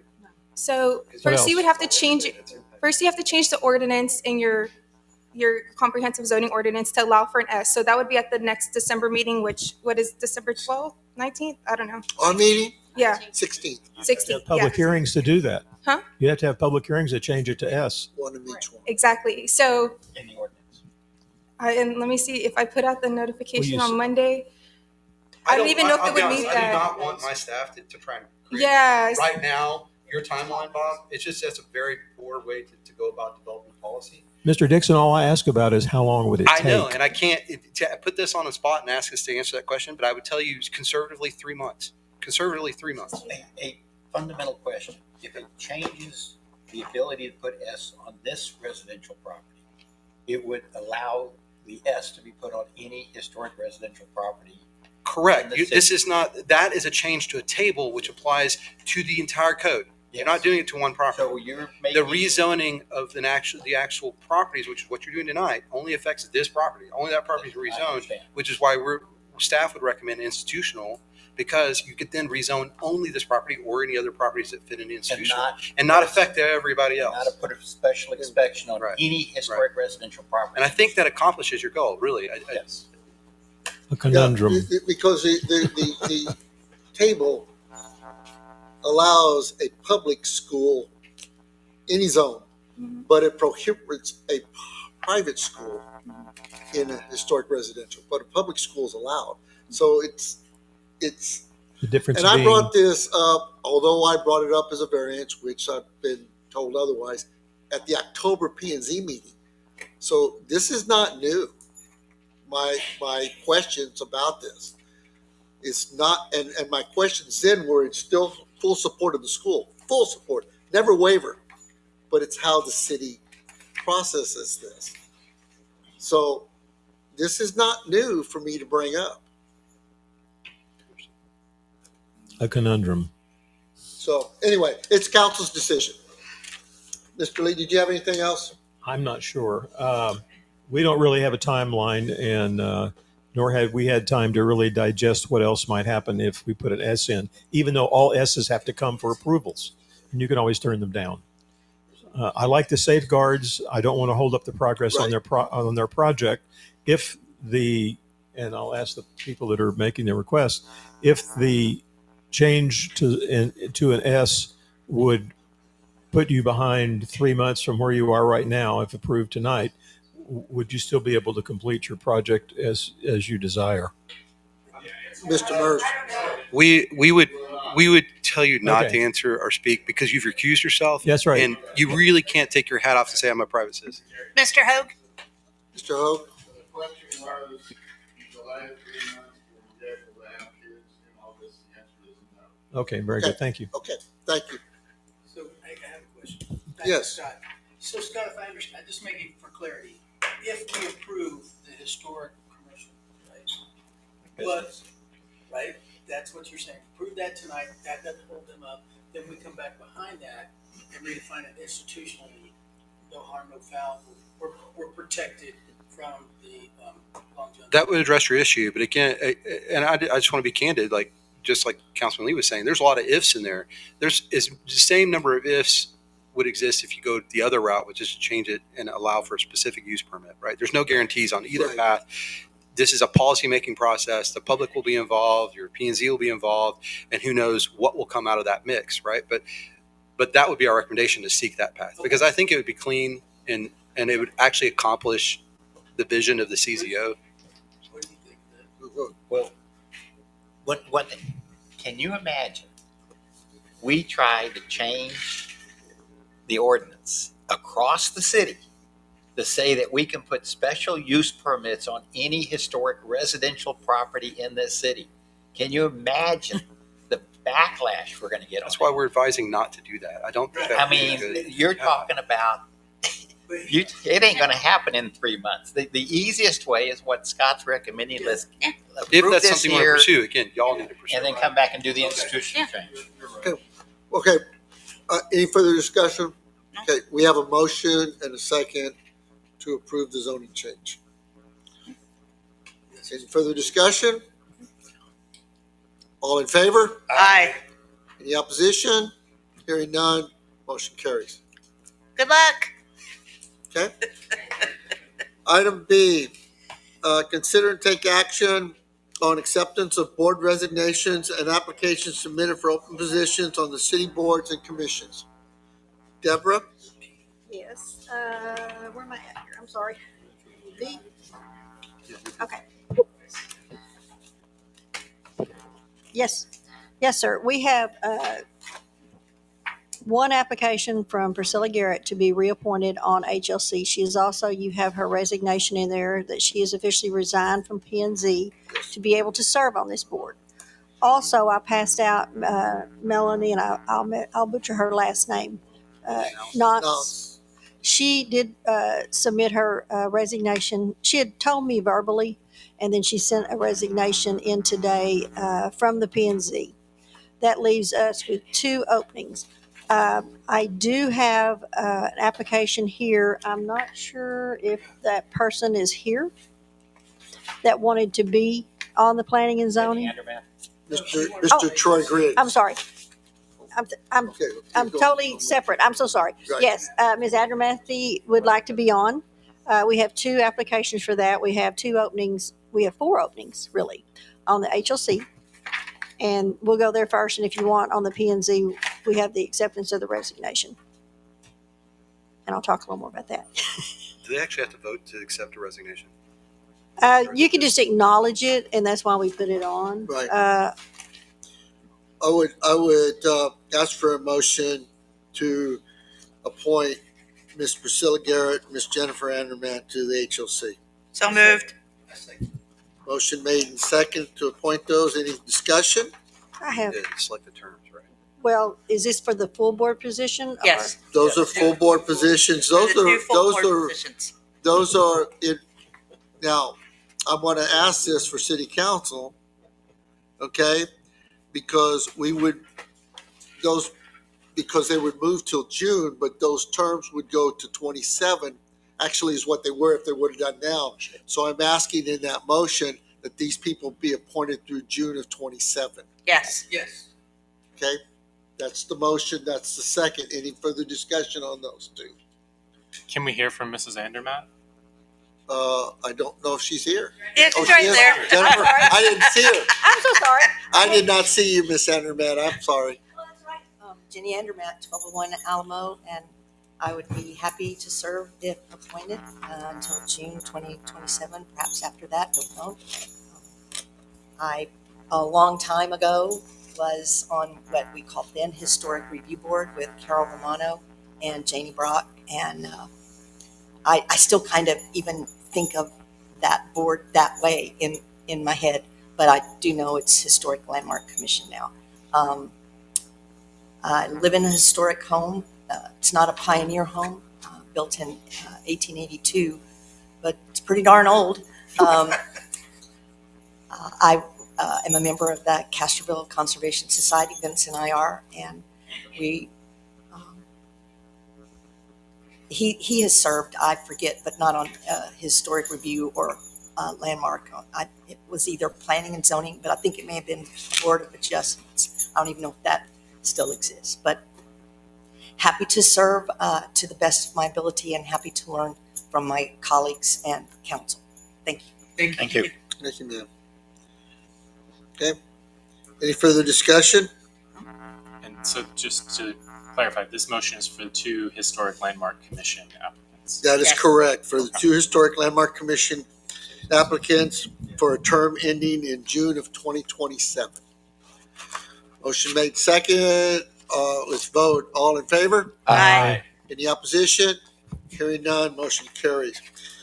The next one you have is, That's for the planning and zoning, and I have reached out to Mr. Griggs at least twice and have not heard back to see if he could come and be introduced, introduce himself. At this time, generally, the council waits to make sure that and I'll reach out to him again to make sure he still would like to serve on this board. Right, as of now, you will have two open positions. Is he here? He was here. he was here earlier, but he left with the Romanos. Oh, I'm sorry. Well, okay, it's If up to any- you if you already know him. He was sitting there. It's with If Chris. anybody like to make the motion, or I make a motion that we appoint Troy Griggs to the P&Z board. it's P&Z board for that? Clarify the For a term. It's a completion of a term, right? That It will be. It's up to you. I know, but is the term he's getting in How many- until 27? What he would be taking, he would either take position one, which was Priscilla Garrett. Hers ends in 2026. Okay, Also, Ms. Melanie, which I can't say, yes, hers was also 2026. So he would fill a term until 2026, June of 2026. fill the term until June, and then we can reconsider for the Yes, next he would renewal put his after that. application back in. So that's what I would suggest, that we finish an unexpired term, and then we Yeah. can go from that in June. Isn't that a little bit like we're doing though with the No. LNC? So The- it's No. different. Okay. Yeah, not it's a going- different. Also, Okay. I just So- wanted to let you know too, one other Okay. thing. I did get an email from Brian Griffin today. He's an alternate. He needs to be approved up to regular. I will be putting him on the next agenda for he has asked to be considered for an open position. So we do have one open. So just to let you know, that'll be on the next one. Sounds good. Okay, Mayor, yes. I believe in our policies boards commission, it says council of the mayor can move an alternate up. That means you can do it on your own. Not in the P&Z. No. Oh, yeah. Not for the P&Z. P&Z. I could do it for the other boards, but not the P&Z. Anyway, he's already serving. He's already submitted. We all Yes. know him. It'll be on the next one. Yes. And he's already coming to the meetings, Okay. and Yes. serving as an Was there a active second? position. I missed it. I'm sorry. Okay, The we're good. motion and second are down I here. have to make a comment. Because- Oh, I thought. Okay, yes, I sir. made the motion. Yes, you did. I second it. Okay. Okay. You can say how you. Excuse me, one more comment. Yes, Mr. Mercer. I do not know Mr. Griggs and would not be comfortable voting for him at this time, especially since both of the openings that he is applying to fill were created today. There has not been an adequate opportunity for the citizenry at large to apply for it. So I think we should wait to take action on the P&Z openings until next meeting. Okay, appreciate that. Okay. We have a motion and a second to appoint Troy Griggs to the unexpired term to P&Z to expire in June of 26. Further discussion? Hearing none, all in favor? Aye. Any opposition? Nay. Okay, motion carries. Okay. The next item on the agenda is to consider and take action on electing a chairman for the Historic Landmark Commission. In the Historic Landmark Commission ordinance, it stipulates that the city council appoints a chairperson of that. I actually asked Deborah to please reach out to Jeff Gardner and Kyle McVeigh to see if one of those were interested. And we've heard from Ms. McVeigh, and you have emails back from Mr. Gardner and Ms. McVeigh. And so what I would ask for a city council motion to appoint Jeffrey Gardner as the chairman of the HLC. So moved. Okay, time out. Y'all both went in. Well, I think all three. Yeah, three-way tie. Okay, So who wants to draw straws? y'all pick it. You win? Okay. Houston make the motion and Sheena. No. Sheena will second the motion. I'll second Sheena. Okay, any discussion? Hearing none, all in favor? Aye. Any opposition? No, motion carries. Please let Mr. Gardner know. I will. Okay. That's for a term of 1 year, correct? Yes, those are annuals. Yes. Now that's Yes. just for staff clarification. I think It's only board that has that. the Yeah, I was gonna council. say that's the Yes. only board where we do that. And then the HLC picks their own vice chairman. Right. We only pick the chairman, and it's Right. the only board that we do that on. Yeah, so that's I think another reason why the board's the policies and procedures were passed out to council is for y'all to consider Right. whether any changes y'all want to make. Okay.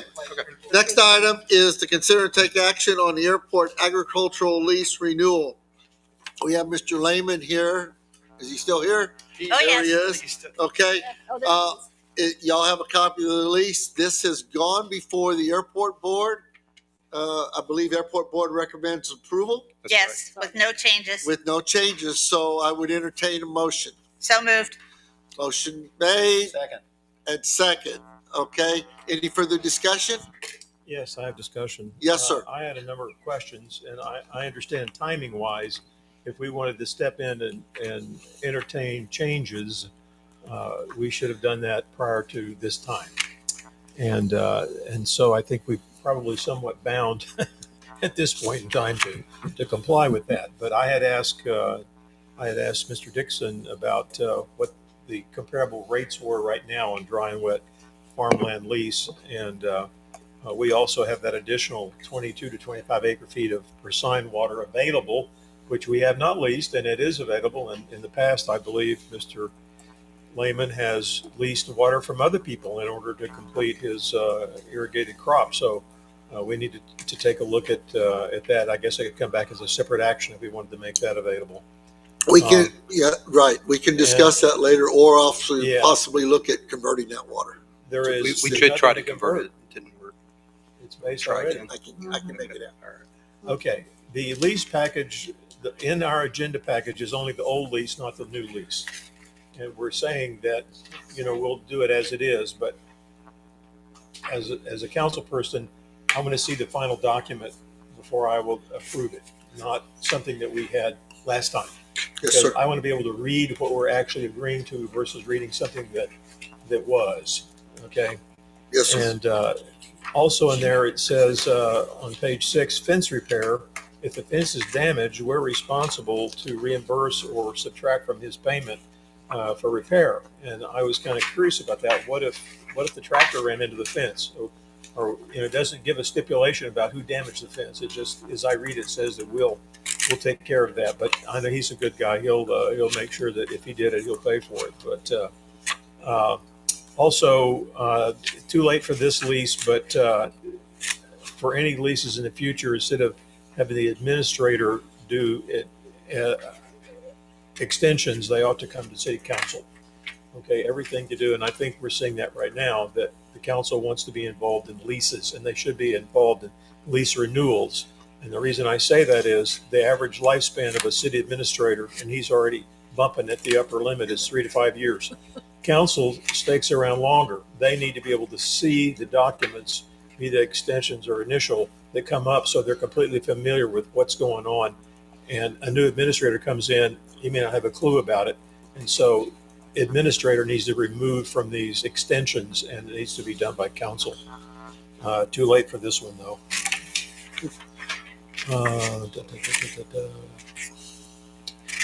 That's it.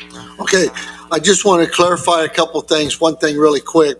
On section 2 of the lease, it says, and I want to read this into the record, this lease is for a term of 45 months, beginning 10 March 2022 and ending on 12 December 2025. The lease may be renewed under the same terms and conditions for one additional 5-year term. Mr. Lehman has submitted a letter to the city exercising his option to renew. So we're bound by the previous term. Correct. Yeah, So- that is the language. That So agreement is it's the- not like we can sit here and renegotiate the terms. That's what's in the contract. If we started earlier, then we could have possibly voided it and whatever, but he has an option and he's exercising his option. We have a motion and a second. They want to say anything? Did David, do you have anything? I was just recognizing that he has the option to renew under his current terms. I was curious if these rates were in fact still reasonable, given that they're several years old. In my opinion, there's probably room for improvement, but our lease says renewed under the same terms. So we're bound to those terms. And we should probably make sure in the future that we're putting I just- You put, The only thing I want to recognize here that y'all most of you were not party Maybe, to, which was that fence that was Sure. installed where he shared in that cost. That was a significant improvement to the operation understand. of the airport. At the time, we had hogs and deer tearing up assets on the airport. It was a liability and a concern, safety concern. He participated in that, and that's one reason why the lease is written the way it was. Sure. Written somewhat generously to him because he took the risk and the cost of installing that fence. And so, just know that there was value. Right. One thing I Offset. did ask at the airport board when we were talking about this was because there had been some discussion on, I don't know, about the maintenance upkeep of the well, the pump, the motor, the electricity, and Mr. Lehman responded to that. He takes care of that. They all work together. So if that's the case, we're good. That's They follow the same terms. Any other comments? All right, we have a motion and a second to renew the lease. All in favor? Aye. Any opposition? No. Thank you, Mr. Lehman. We're good to go. Okay. Next item on the agenda is consider and take action to approve a ground lease with Brask T4 Ranch for construction of a new hangar located on vacant airport property south of current Brask hangar. Once again, I just want to make a comment that this went before the Airport Advisory Board, and they recommended for the airport manager and city administrator to work out the details and move forward to the city council. Well, specifically, you had two applicants, you had two folks that are kind of competing for this, and there may be more out there, right? There may be other people that'd like to develop the land. One thing that, we should be considering when you look at development on the airport is it's a limited amount of space, a limited amount of real estate, and really make sure that you're getting the highest and best use as it develops. And so that's something that, the board, the airport board is very well aware of. We talked about the airport plan, and they ultimately are recommending that of the two applicants that the council lease the land with Brask. That is correct. And I just wanted to clarify that. You're right. But they did recommend working with Brask. Okay. Anybody have any questions, or I'll entertain a motion? Yes, I have a number of questions I've Can asked. we get a motion to start the discussion, or we just please, because So moved. to approve? Second to approve. Now we're going to go to the discussion. Mr. Lee? Yes, I had sent a number of questions to Mr. Dixon and asking for clarifications on some things. I don't know if you have those or not. And initially, I did not see the diagram that had been placed it behind the letter, and all I saw was the large picture that was there in color of where they wanted to put it. And it appears that y'all have worked out some arrangement to move it to the side with a west opening door. Is that correct? We said we might be open to that. We're still looking for a north-facing door. Okay, then I have a big problem. And Is there any way we can do them both? Well, the reason why we want a north-facing door is because of the way the aircraft would be coming in and wingspan. Right. And so, and then when you're pulling it into the hangar, when you push it back out, you gotta push it in such a way that it's either facing into the wind or not. Or not, but I know that's a thing. Can the building be built with a west-facing door but non-functional until such time as the lease is up? You'll have to That speak. would be a big cost. You'll have to speak kind of directly in the mic. Like, That would be a Okay, big. Yeah, that would be a really big cost Okay. okay, So- on our part. Like if to have two bifold doors would be. Okay. Okay, do I still Yes, have sir, my question? please. Okay, I'd like council to go to the diagram that was submitted that moved from the one that was further toward the taxiway to the diagram at the very last page of this presentation.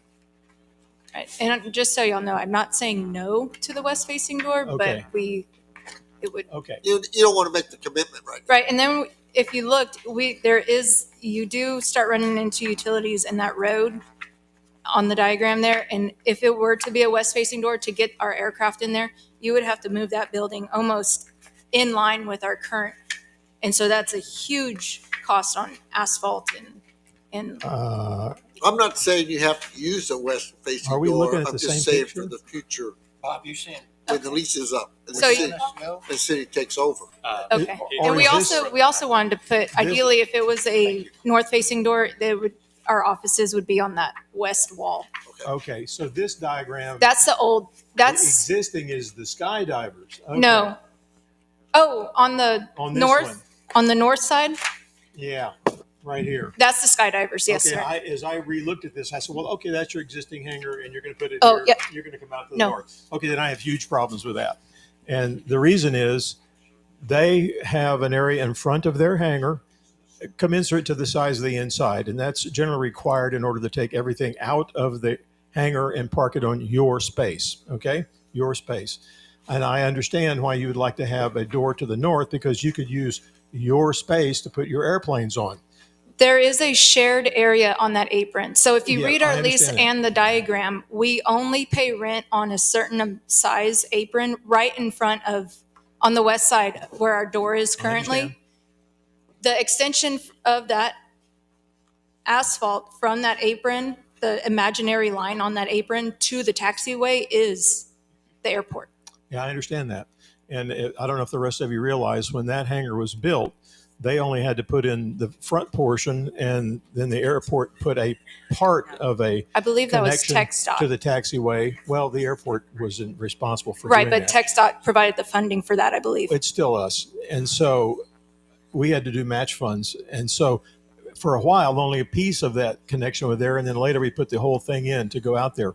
But if they place it with this multicolored diagram, which I see now again is the one that they're talking about, it doesn't give specifics as to how much room on each side, which we need to see.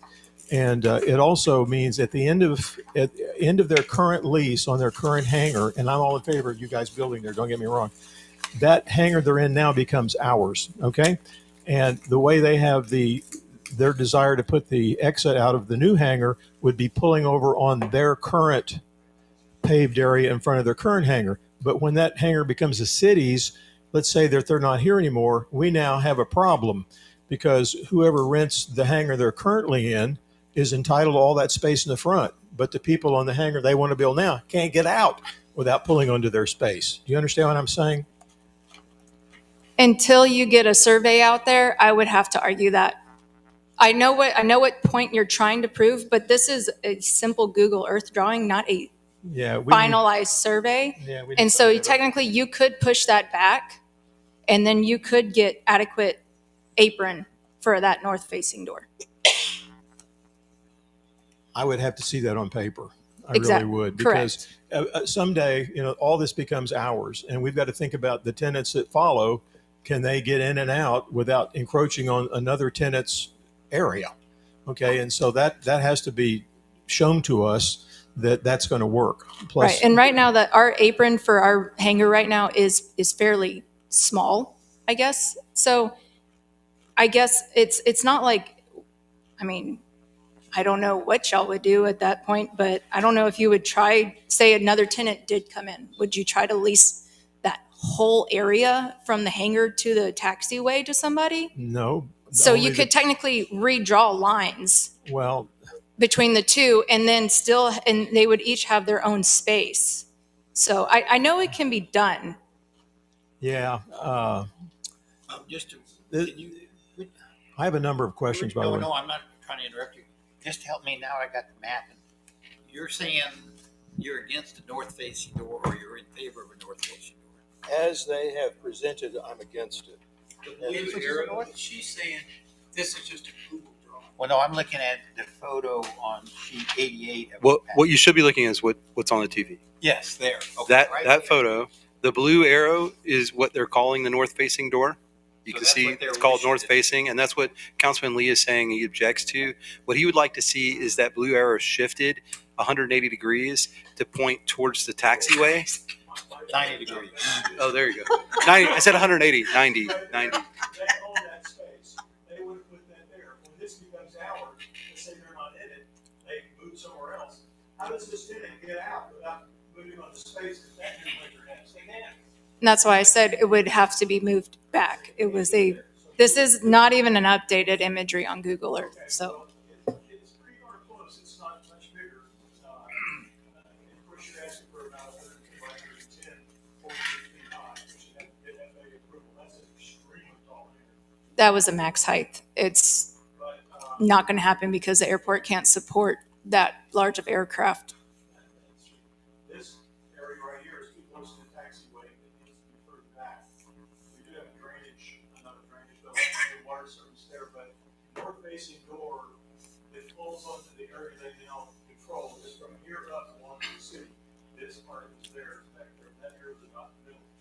And so if this is the only entrance and exit, that's a non-starter for me, because down the road, it's gonna cause us trouble. It's gonna cause us trouble. And so, I think we need to have another approach made through consultation with whatever you wanna do, that the people that are gonna build a new hangar, they can pull onto new property that is not using their existing property in order to get it out of that hangar. So depending on what was decided tonight, we are open to working after we get a survey out there. If a surveyor gets out there and shoots all of his points and says there's not enough room to have an apron, then sure, we'll try to work something out to have a west-facing door. But until we get a surveyor out there, and we're not going to get a surveyor out there until we get through the other items that we got to vote on tonight. So Well, you're asking us to give you approval to go ahead with this. We're really approving your hangar too, because it's gonna be ours. I understand. I understand that, but I don't think you understand what I'm saying either. So, If you can't move forward until we move forward, and we can't move forward until we get more information. but what I'm saying is we're open to working with y'all between a west-facing door and a north-facing door. With us making the final, decision. Mayor? You're looking for a lease so you can go to design. Yes, I mean, I came here for approval to have that spot and then also to use the same lease that Chris Schuhart drew up for us when Bob was there. So you're looking for the city to approve a ground lease, and then you can go to design for the building, come back to council for approval of the building. Am I correct in saying that? Or no? Michael? That's my understanding, Mayor. You're looking for the ground lease at this time, and then you go back to design a building to fit that and come back for council approval. Correct. And also give Scott and Mike, whoever need permission to negotiate. Because you don't have designs of the building right now, you just have concepts. And that's what was discussed at the airport advisory board, but they did speculate that they're looking at two separate leases. That's what it was discussed. We would be keeping both hangars. We would have, so we would have. Join into one lease. No. Each building would have its own lease. It'd be different rates, yeah. But yeah, that's the The most understanding. important part right now, you're looking for the ground lease. Correct. And you'll design a building to fit that. And bring it back to us, Permission yes. for whoever With the to. approval of the council. But they're counting on you approving a ground lease here. Yes. Okay, that will not work for us. That Okay. is absolutely. You said it would work for us if they put their door out the west. But not there. They have to have enough room in front of the hangar to pull all the contents of the hangar. But we're ahead of ourselves. Yeah, this is a lot of this is Mayor, premature. if I His may. concerns. Yeah, Mike. Mike Haley, Sir, yes, sir, Airport yes, sir. Manager, just to get on record. Yes, sir. Jenna Lehman from Brass T4 Ranches. Yes. So that she's on record now. Yes, sir. That's who's been responding to you. Yes, sir.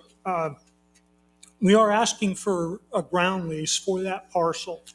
There are many steps that have to take place. FAA approval, there's forms that have to be filled out, sent to the FAA. There has to be engineering, planning, survey. Right. So even Brass doesn't know what 4 points they can stick in the ground and say, this is absolute. They're going to have to get that from right. It's a proposal showing what parcel. That parcel will not support two hangars. It's one or none. Yep. Brass hangar will be the larger of the proposals that we have for that particular parcel. Okay. So I'm asking just for approval for a ground lease to be established with Brass so they can move forward and bring back their plan designs, their engineering reports. I also have a hydrological study survey that came back. Yes, sir. That I need to present to any developers as well. Okay. So there's a long process to go to say, this is what the footprint is, this is what the building's going to look like, Right. this is the height and all of that. In that discussion, I had asked Jenna to consider if they could support two doors.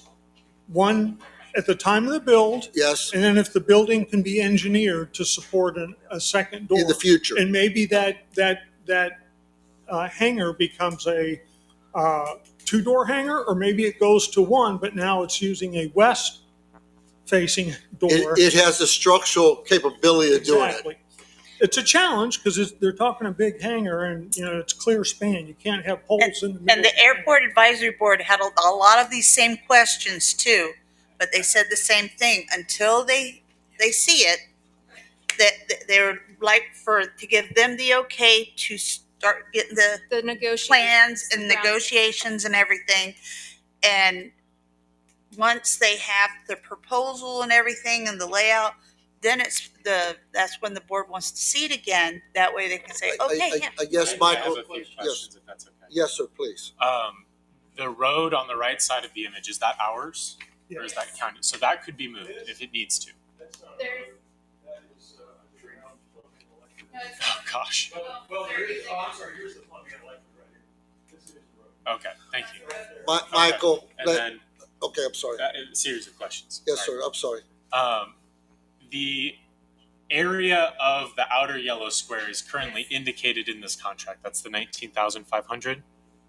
Is that correct? Which lease? The old one or the blank one? Oh, sorry, that's the old one. Oh, can you see this picture? The perimeter is talking about the large one. But the 19,500, that is the outside of the asphalt The large of the old hangar. And- So that outside of that is to be determined. Okay. So if we agree tonight, we're not agreeing to a particular area. No, Not it's even just, and giving then that's why I quantity. provided a blank ground lease. Okay. And then if it were going to be moved back and have a west-facing door, that would increase the amount of area that has to be covered by the lease? It would almost be parallel with that, our existing hangar. So let me catch something really quick that David just referenced, and I want to make sure I'm clear on this. You're looking for the city council to commit to a ground lease so you can go forward with designs and regulatory compliance. Correct, Before coming because back that's for what I final was, approval. correct, that's what I was told. So you're not actually looking for a formalized lease, you're looking for the city to commit for a lease for that area. For So that you can- area, So you and can then- proceed. And then also that they, Scott and Mike, whoever has the approval or, the But- go but ahead through- to work this out with But us. through the process, if it doesn't materialize, there's no lease. If it does materialize, then it's a land lease and what have you. But you're asking for them to basically reserve a spot for you so you can proceed with your planning and designs. Yes. Is that saying it the right way? That is correct. Yes. And they have first place on that. I got it. Yes, sir. They've already got that. Basically, the airport advisory board suggests that. Yes. I don't think we have any issue with that. The issue is, can they conform to the normal FAA requirement for the hangar with ramp space? Okay, entry and exit, as we think of the future. If you try to approve this tonight, and they come back with something that's similar to that, what are you gonna do? You say this is unacceptable. Well, wait a minute, you already told us. You're stepping into the unknown. I'm gonna tell you, I No, got and that's not, No. that's not true. Well, what I'm hearing, and I appreciate Because you, Mike just Councilman said Lee, that, but what I'm hearing you right now is you're asking us to consider is to approve a conceptual plan, and then if you get all the approvals and it's met all the approvals, then we come back and we talk the final nuts and bolts of the lease. If not, you don't have, if somewhere along the way there's a roadblock and it doesn't work, then no harm, no foul. We part ways. Right. On this particular project. Correct. Is that fair assessment? Yes. That's fair. Yes. And I spoke with our airport planner, Ben Breck, today. Yes. In regards to this project. He says, have it sent to him as well. Right. So that he can overlook it from a Tech Scott aviation perspective. Because they're going to have to comply with airport rules. Yes. Building rules for the development of hangars and so forth. Yes. So it's too early for them to commit to anything, and it's Yeah. too early for the city to commit to anything. If they can come back with a design, engineered plan that has met the approval of FAA and TxDOT, then they can tell you, we need to rent this amount of space, and then we can determine what that lease rate would be. We have an idea of what we would like to use as Sure. a base lease rate, because we have an existing lease on their other hangar that's broken down and has already had a, I guess, 2 times CPI increase. I'm going to rephrase it another way because I got to get my head straight. You're asking for city council to agree to literally reserving the spot and let them work out the details. And if it works out, then we come back and negotiate the lease. If it doesn't work out, we move on. and just to clarify, Am I correct? you in are that? correct. And then Okay, just to thank you. clarify on the lease, that the blank one that I provided is Yes. it's the same as our current lease right now. Right. And Mr. Brask is interested in using the same terms that Chris originally wrote up for us. That's an issue to be discussed as we go. Right now, we're not formalizing a lease. Okay. We're committing to reserving the property so you can move forward with that. Okay. Okay. So, And I appreciate your comments. I haven't finished my comments. so I might run into a little bit of a roadblock there, but as far as like when I go back and present that to my boss and I say, know. they didn't guarantee the same lease, or not the same. No, I'm not saying the same rates, but I'm saying the same lease. The all the language in it, because that was part of his deal. And I understand that, but I don't know if the city's prepared to do that. Because Mr. I don't Mayor? know if that was part of it. Sir. I still had the floor as far as I am aware. Sure. And I'm all in favor of Brask building another hangar in that location, but it has to meet all the normal requirements because it will be our hangar and we'll have to fool with the issues. And so we don't have to, we want them to be here, but it needs to be under our terms. I understand, As far as sir. placement, size, access, those kinds of things. The other thing I had asked about appraisal for land right now for the hangar. What's the last for hangar land lease rates? And I think Mr. Haley was going to get some of those. I don't know if it's germane tonight. I would agree to allow them to bring back another presentation at the next council meeting, and that we would commit to reserving that space, but it would have to comply with what our requirements were for access in the future and all that kind of stuff. And in the proposed lease, it says the CPI would increase every 5 years. FAA is pretty adamant about 3 years at the most, just because of the increase of price of land. In there, it says CPI over the last 5 years. Does that mean a cumulative CPI increase or does that mean just for the 5th year of the CPI? It doesn't say. The way I read it, it was that every 5 years based on the first year of that 5 year, whatever the rate was. Right. That first year of the 5 years, that gets times by the CPI index. In this case, I think they're using the U index. Well, okay, I And read all that. it does favor the city, by the way, because if you do the CPI increases, we are much higher than competing airports in our surrounding area. Okay, well, if one of the reasons I have a problem with 5 years, if it, let's say that it went up 3% a year for 5 years, that would be a 15% increase, right?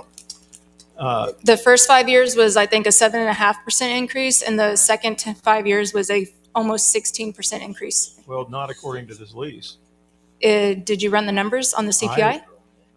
Because I did.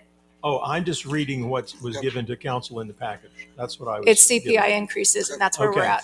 But And we are higher, and then per the FAA rates and charges policy, which calls for fair and reasonable rates and fees yeah, for absolutely. aeronautical properties at airports, I did my fair share of calling around. Good. So I'm really aware of where rates are at and where we're at. Okay, well, and those need to be presented to council, and they haven't been. And so I think going every 5 years is too much, because if you wait to the end of 5 years and it's been going up 3% a year, you really lost out on additional revenue on year 2, 3, and 4. They're doing it cumulative. It doesn't matter. So, Well, yeah, it does Thank you, matter. Scott. well, no, because they're doing it cumulative. This, and you're getting this. Yeah, but you won't get that new increase till the 6th year. Right. You didn't get any of that increase on year. But it's 2, going 3, to go 4. up by the. It's going to go I up by the understand that, but that doesn't- cumulative CPI. That doesn't make up for the loss of revenue you had on year 2, 3, 4. But this is a long-term lease. I understand. So there is we that get guarantee. And we get the hanger, and that's definitely a benefit to us. The ramps- Excuse me, let me bring this back in. Thank you. We're not entering into a lease tonight. Nope. If I understand correctly, we're taking action, being asked to take action to reserve the property for the project, and then you work out the details and then bring back the actual lease to us to approve. Did I misunderstand that? Or are I we don't actually believe so, being because asked? I'm not here to, I'm not one for negotiating the rates. That's going to be Mr. Brass. We're doing a ground lease. We're actually doing a ground lease tonight. Well, That's what's proposed. if you approve, You're authorized. I'm here. You would- with Brass, and you're authorizing staff. You're giving staff you're indicating what you want from staff, but you're authorizing staff to negotiate that ground lease. So it's not the final terms are not. You're going to tell us what you want to see from those final terms, and then we negotiate that lease with the partner. And Brask is asking for the same terms as the other one. I just got to wrap my head around it.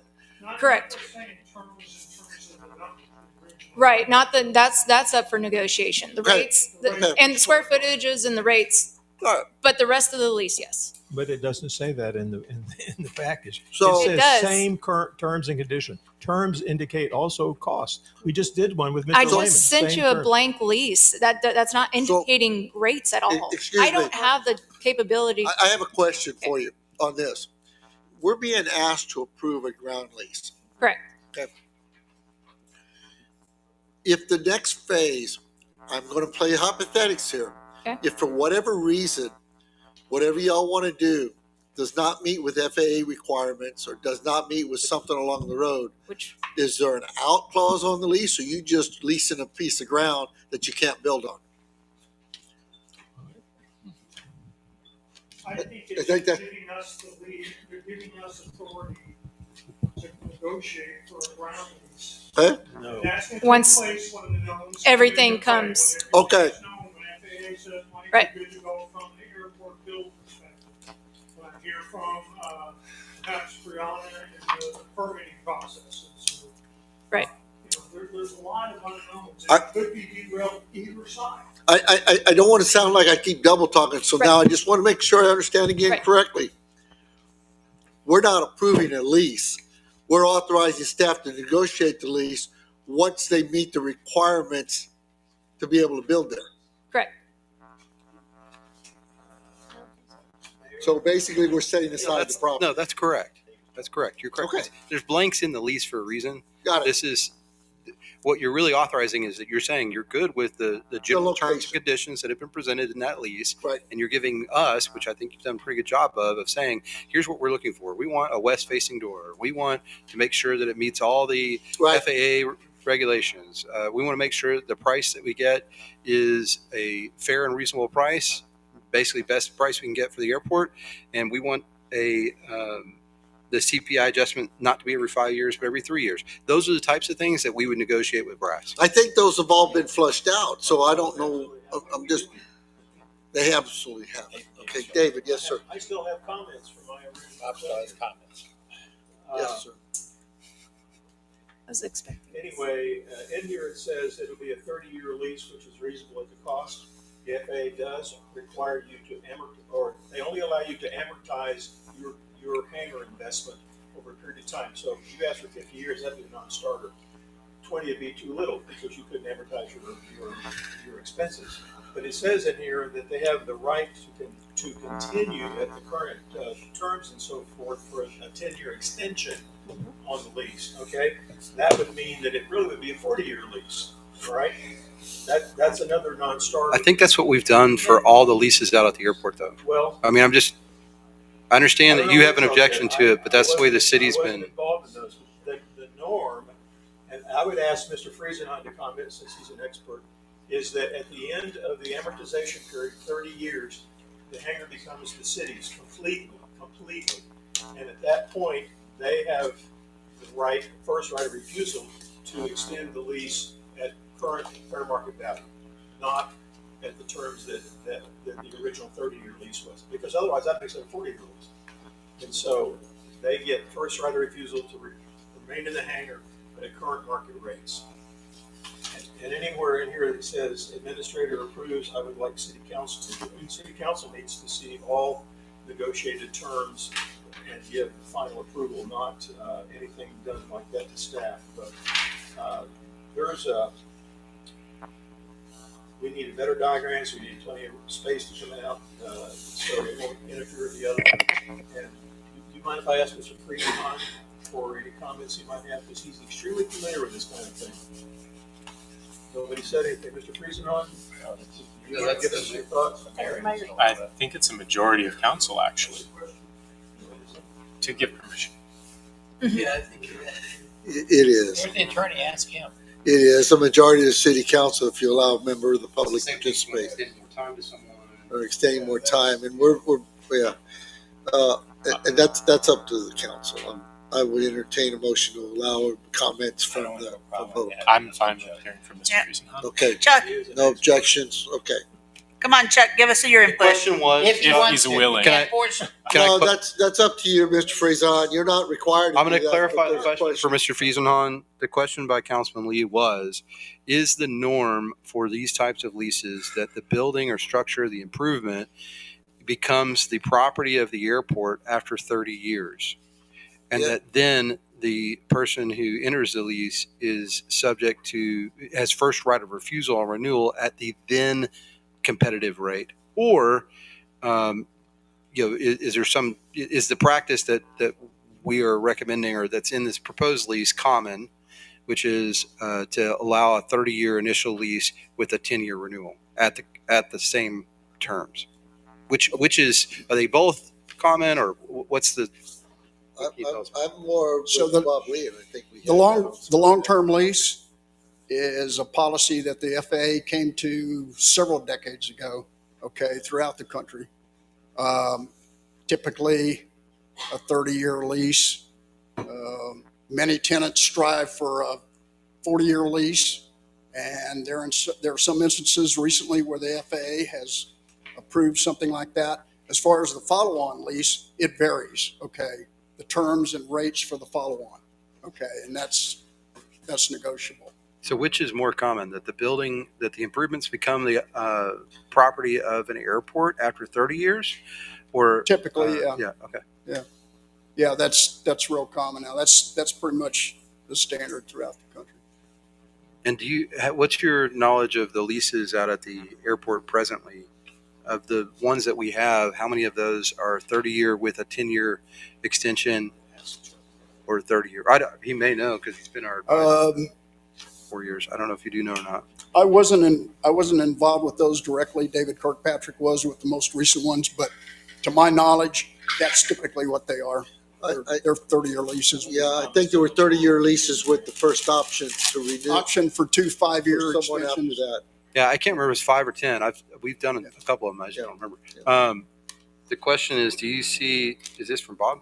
Yes. Councilman Lee would also like to ask, do you see issues with proposed lease? Are there any issues? Are you familiar with the proposed lease? Well, and the placement, the ramp space issue. That's not your question. So your question is in regard to the ramp space? I don't know what the question is. You'll have to ask him. The location. Question that's past me is not that. Yes. So, right. So from an airport standpoint, you generally want a hangar to have its own ramp space in front of it, okay? And not be shared ramp space with another hangar, okay? In this instance, we have a tenant that would have both hangars, and they want to use one common ramp space, okay? And you can understand where they're coming from. I believe that may make some sense from the airport's perspective, though. It is not really a recommended approach, because you want to have each hangar to have its own dedicated ramp space. And so if we can make that work with dedicated ramp space, that would be ideal. yeah, so your other hangars along that taxiway, and this shot here is really pulled in tight, so we don't have the benefit of the rest of the hangars along there and what that looks like. But down that taxiway, there are other hangars comparable to what they're proposing, thinking about building here, and they open to the taxiway. They open towards the runway to the west, essentially. And that really is desirable, I'd say, for this hangar or any others built along there. Because otherwise, you kind of box yourself in with ramp space, okay? It's preferable to build your hangars in a row, to speak, and have ramp space in front of them that then goes to the taxiway. Yeah, that's a lot better. Yeah, so you can see what's there now. The hangar on the end, Lee Delavan's hangar, opens to the south, but the others open to the west, to the taxiway. Those are a lot smaller hangars. I think those are 80 by 60, just to give you a perspective. And what are you? Our proposal is at least 120, or at most 125. Because it's for the helicopter, right? No, it's for our plane. Oh, your plane.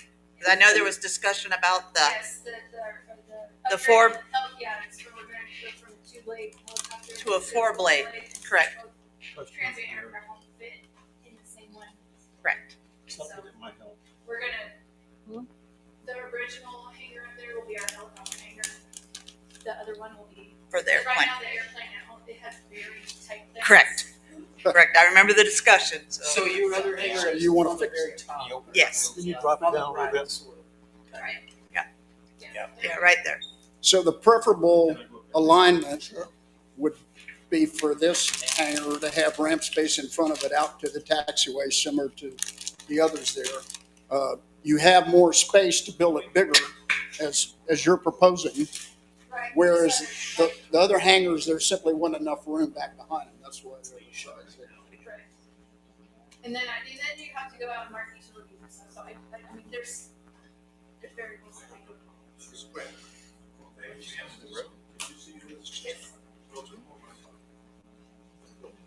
If you were to switch your hangar here, it's just a ranch space there, pull out on that, use that. Could you do that? That would still give us profit area in front later down the line. Yes, that's what I was trying to Deal do. west of west open. Yes. You can pull over to this area. CCO. That's funding the rest of that stuff. Has some point. If you notice the rest of it, there's about the same amount of space as there is the inside this hangar. That's not a few. Right, and there's we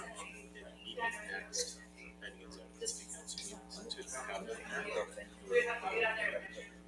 No, but just how you figured it out, that's what I was trying to say. But your diagram has a hangar all the way to here. Because it's a good. Ignore it. Just ignore it and just give it to you. I'm not proposing that. No. I was asked to draw up a proposal, so I There is a form required by the FAA, brass plot the specific points, and then submit that for approval.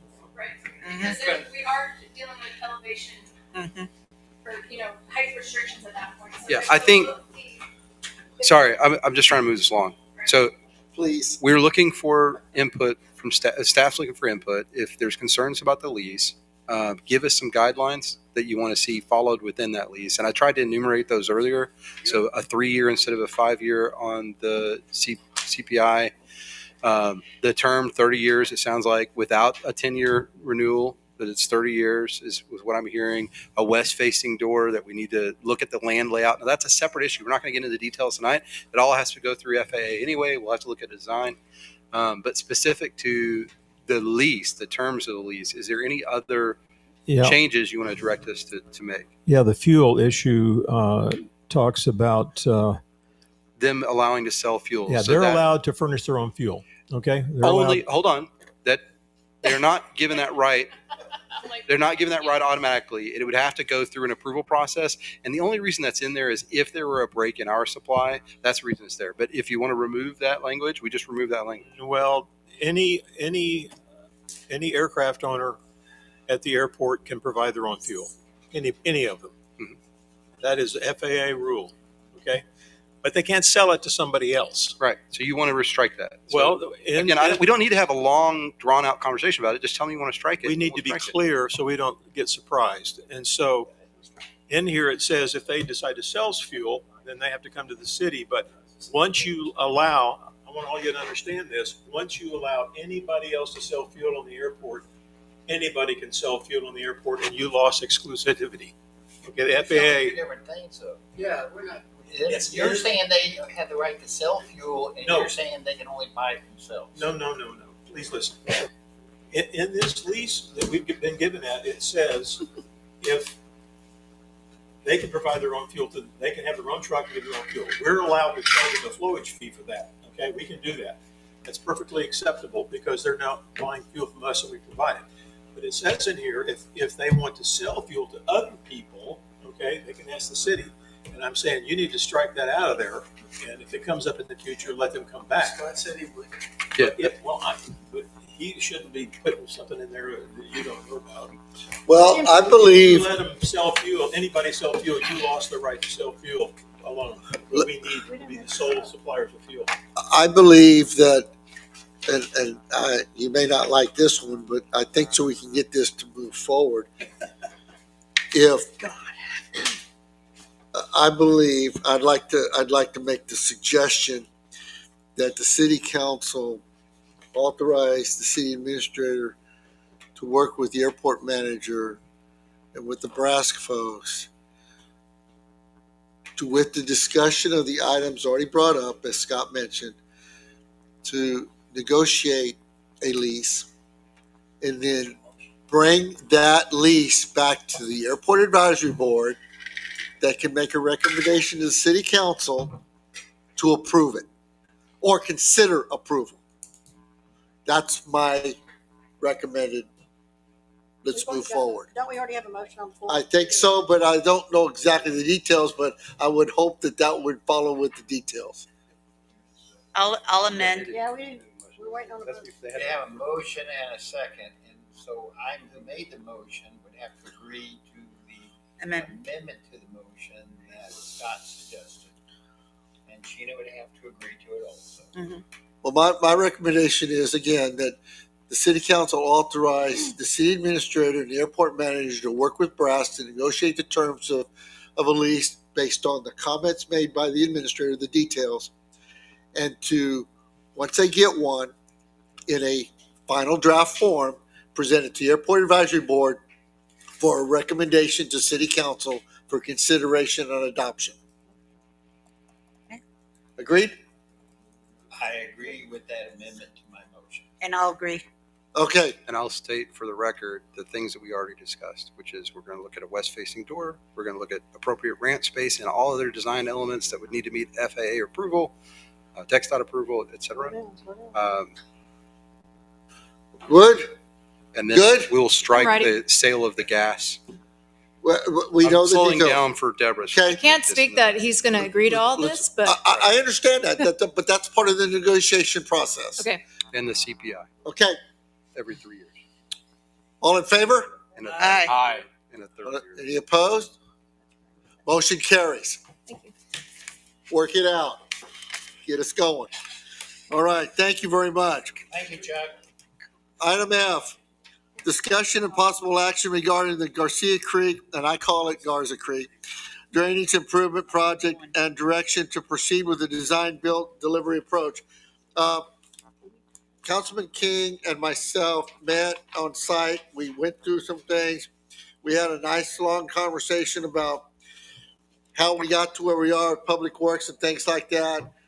And we talked about taking all the information that we have from the engineer. They've made a recommendation and then put together a bid project to move forward.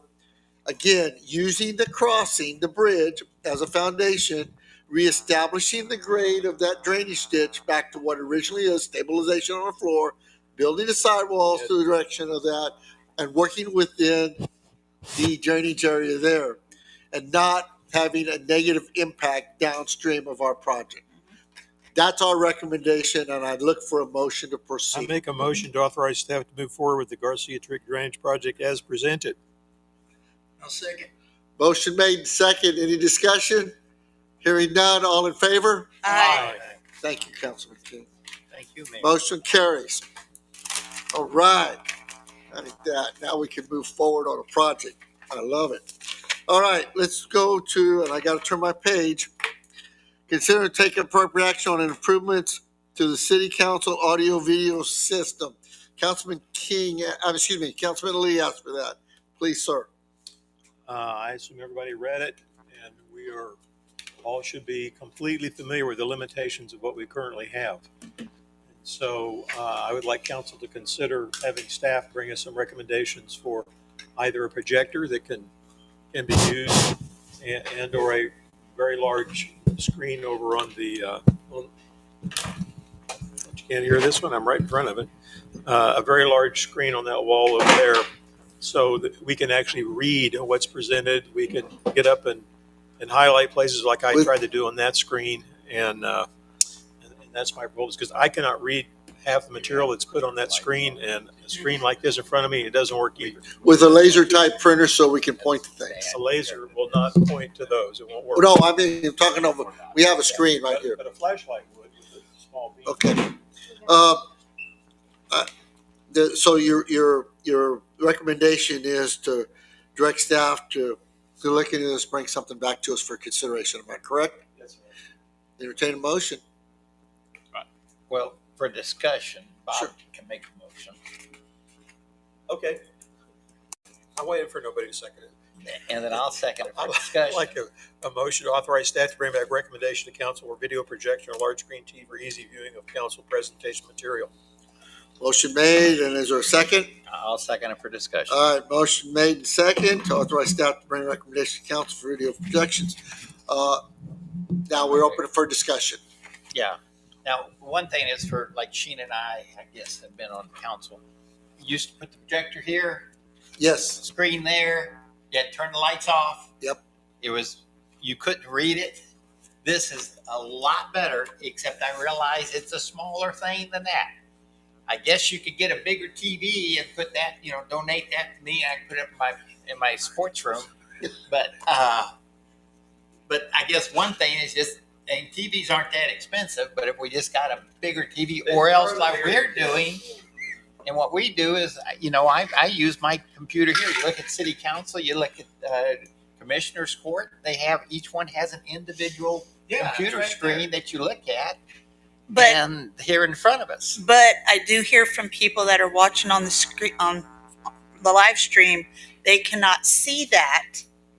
And so where they were able to see this. Oh, I would But disagree with oh no, I get the feedback all the time. Joe blows up my phone. Trust me, I hear it all the time. Well, no, we didn't. When we had that, we didn't have this, did we? But people can't see that. Well, It's not transmitted? let me, Stream? let me ask this question.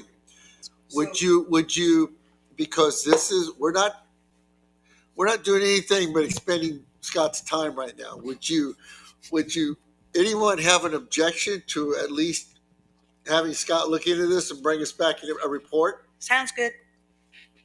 I think that's what the motion is. I can go buy a new big TV. I didn't say go I spend know. funds. I know what you said. I mean, I can tell you right now what my report's going to be. I know.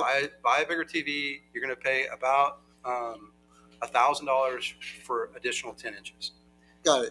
No, so this was maybe a $500 TV. You're going to spend maybe $1,500 to get a one that's 10 inches larger. That's been my personal experience. Walmart's got them on. As a 85 inches at Walmart. For $400. As a suggestion. Yes, sir. And not to make fun of Bob, but No, sir. seriously, Go ahead. if you put a big screen right in front of Bob that looks just like that, and not a computer. Well, and we did look at. I mean, we have looked at. We looked at that. Put monitors in front monitors of at everybody. every station. We also looked at incorporating, because we looked at a system that would incorporate the presentations. Our current Vimeo does allow us to incorporate presentations into it, so you can actually switch between the camera and that.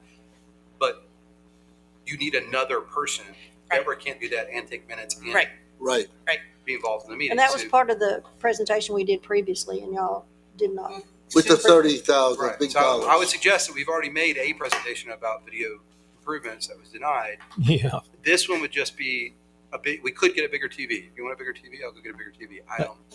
It's ugly up there. The other thing that just came up was we're not streaming any presentations, right? Somebody at home looking. Well, they have to look at That's the correct. TV. No, It you're goes right. That's straight, correct. straight to that. So we should look to fix that as Well, well. again, I would just say go back and look at the presentation we made before because that did fix that. Okay. And I still have. I did the same group that came out. They just did a setup at another city. They reached out to me. I'll forward you what they sent if you like. But they're anxious for us to revisit that. That whole project was 30 to 30 something $50,000. thousand Yes. dollars. It's crazy. But what that did, it did turnkey on everything. And you talk about Commissioner's Court. They all have big screen monitors in front of each position. EAA, and when I served on the board, they all have big monitors at each one. But it also That was helped part of on that. the But you have microphone to have somebody that operates it. Yeah, but Well, that would be Well, just no. one. Different. That is a little different because Yeah. that's just You a, just pushed a button. It was easy. Right. But everybody had those. But anyway, if anybody, I have a comment. you have a motion. Yes, sir. I know none of the rest of you are very old, but Thank you. a lot of the material that we get presented, even in the package, and trying to read it on a miniature TV or a computer screen, or that is just too small to make out. Okay, it's just, it may not be to your eyes, but it is to other people's eyes like mine. And we need something much larger. Actually, those screens look pretty out of place in the middle of this room. And so I'm saying, let's look into it. But, you know, brightness of projectors is much better than it was 10 years ago. I And know. so We there should are remodel projectors City now on that wall. We never had an issue with projectors on that wall. Yes, sometimes we had to turn the lights down, but I think that's a non-starter. And the projector was sitting in front of Deborah, and it would completely fill the screen, and it was easy to read. And that's Bob, it was not easy to read. I'm sorry, I spent 8 years sitting here. I'm telling you, it was easy to read for those Well, 8 maybe years. was it the same projector, but this was only 3 years ago, Well, I don't know what you were using and 3 we were years ago, using on that screen. but it depends on the that projector. thing there, and you couldn't read it. It depends on the projector then. Okay, so we had a newer projector than what you had. Well, But maybe I'm older. But I agree. Let Scott look at That's it. right, But look he's at already it. given a presentation. He can bring back the same presentation No. again. But Bob, I guess I'm not joking here. If we did a test case and brought a screen in like this, a 24-inch diagonal screen right in front of your place, would that help you? I don't. That's not the answer for me because now you That's can't see the cheaper. audience anymore. That size, right there. It's No. sure cheaper. You could put it on the back side of hers. It wouldn't block your view of the people looking in the room. Yeah. I think it's a bigger issue than Bob Lee. Obviously, Okay. the rest of you don't think so. Well- but We have a motion to authorize staff to bring recommendations to council. That's all it is. And It asks them to that's bring all it something is. back. We have a second on that. And all in favor of proceeding with this? Aye. Aye. Any opposition? No, we move forward. Thank you. Okay, let's move on to the next item, item H, discussion and take appropriate action. Select bond counsel services for the city of Castroville. I'm going to turn this over to Scott, but my understanding is we only have one We only had one response to the RFQ. Yes. And Pardon? I'm looking for a motion to authorize the administrator to I make a motion to hire the law firm of Kelly, Hart, and Hallman as bond counsel in the city of Castroville. Second. motion made second to hire bond counsel as referenced. Any discussion? Hearing none, all in favor? Aye. Any opposition? No. So you have authority to negotiate a contract for professional services. For your knowledge, they have, I don't know, at least 14, they have a lot of years of experience in municipal Yes. Bond counsel. They're the bond counsel for the city of Fort Worth. Okay. Which is a city everybody's heard of. They're bond counsel for other cities as well. What I would ask, please, sir, as council, as us authorized to move forward to those, negotiate a professional service agreement, and like, I believe everything we do should go through the attorney just as a broad stroke review, and then move on. Okay? Got it. Thank you. Let's move on to item 14, City Council Liaison Reports. Airport Advisory Board, Ms. Martinez. Well, we've already talked about the ag lease. We've already talked about the hangar proposal. So 2 members of the Airport Advisory Board are going to develop a courtesy vehicle policy and present it at the December Airport Advisory Board meeting. Each Airport Advisory Board member is going to review the Castroville Airport Ordinance, rules and regulations, and provide their inputs to that. The RFQ, they had no problem with the RFQ, so going out for professional services. And it's been advertised. It'll come out in this week's paper and it'll run for 3 weeks. Good, because they supported it. And and then they, due to government shutdown, their memorandum of agreement with the Air Force regarding the use of the corridor for training and what have you, that's been on hold because the government's been shut down. And that's about it. Thank you, Ms. Martinez. Let's go to Historic Landmark Commission, Councilman King. There was a Historic Landmark Commission meeting last night. It was an absolute disaster because Brianna was not there and Scott had to step in for her. Oh, no. Okay, let's get serious. One property came on. It's with great discussion with Selena, our historic preservation officer. And Scott did handle it pretty good, except he couldn't get the equipment up and running. Got to work tonight, though. It did work tonight, and they a lot of great discussion on it, and then they approved it.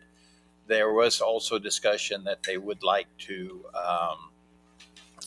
Scott helped me with this one, but I think they want to basically get some more insight into, because they keep getting these things that they need to upgrade or look at the current guidelines, but to do that.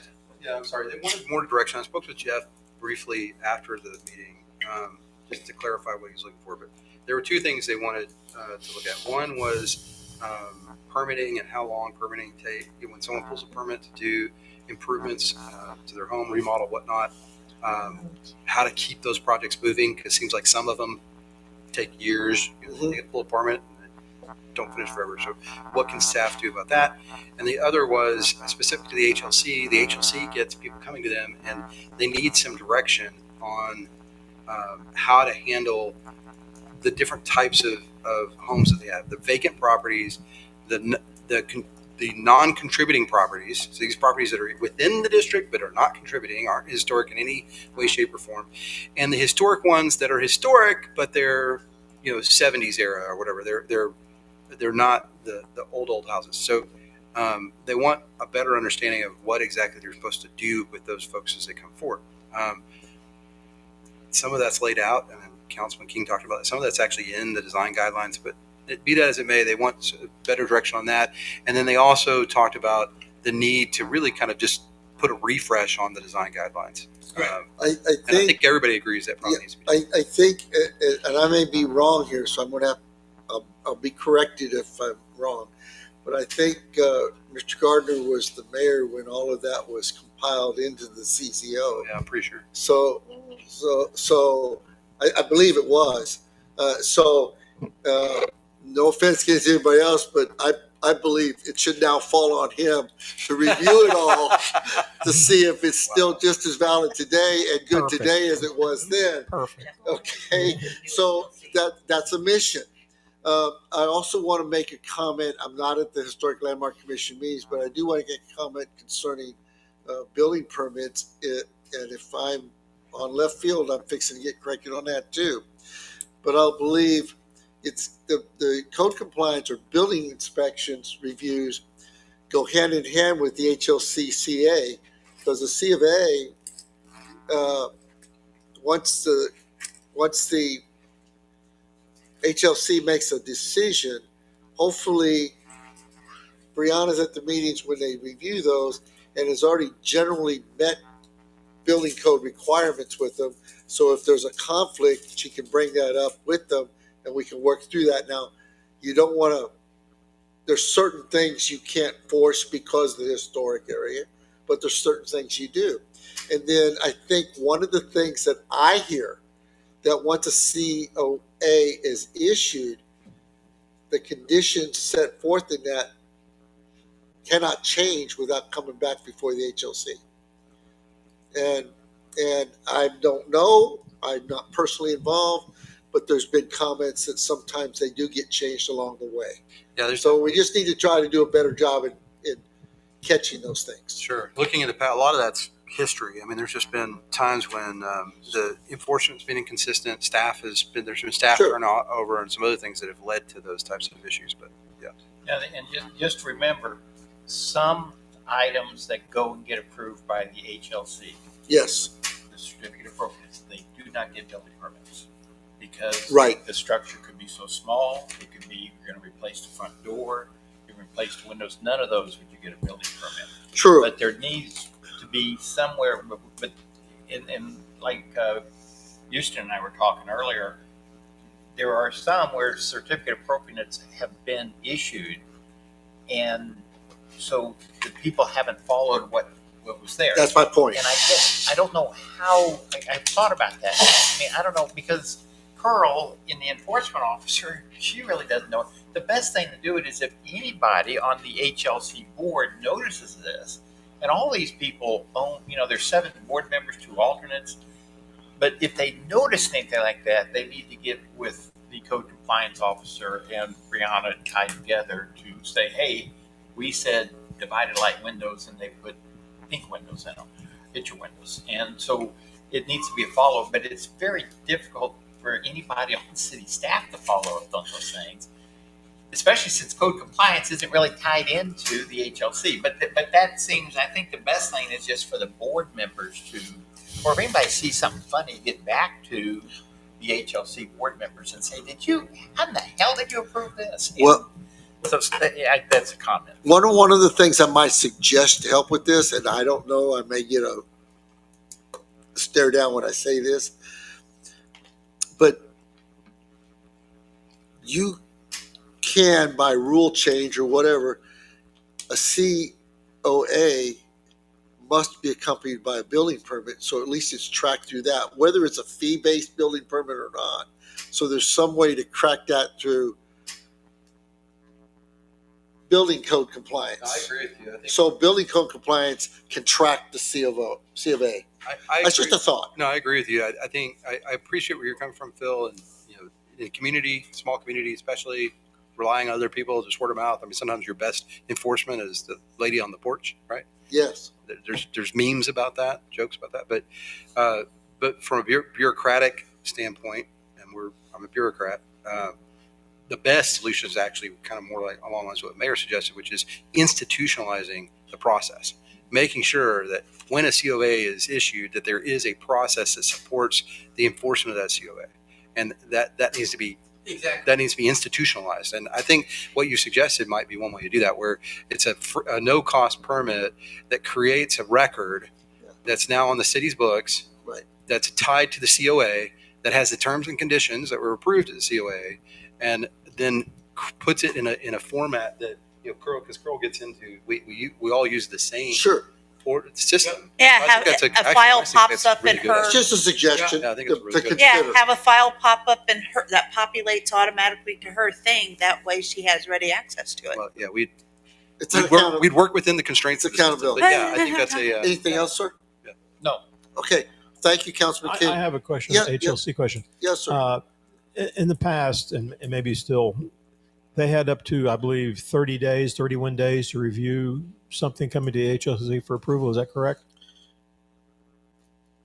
I'm not sure. I'd have to yield to Brianna if there's a time frame going to HLC. I don't know, because sometimes it goes through. Help me here. It goes through the historic preservation officer, and if the historic preservation officer has questions, there's a lot of different moving parts. Because typically, yeah. The issue is when there Okay. hasn't been the ability to call a meeting. I know that has happened. I recall one incident.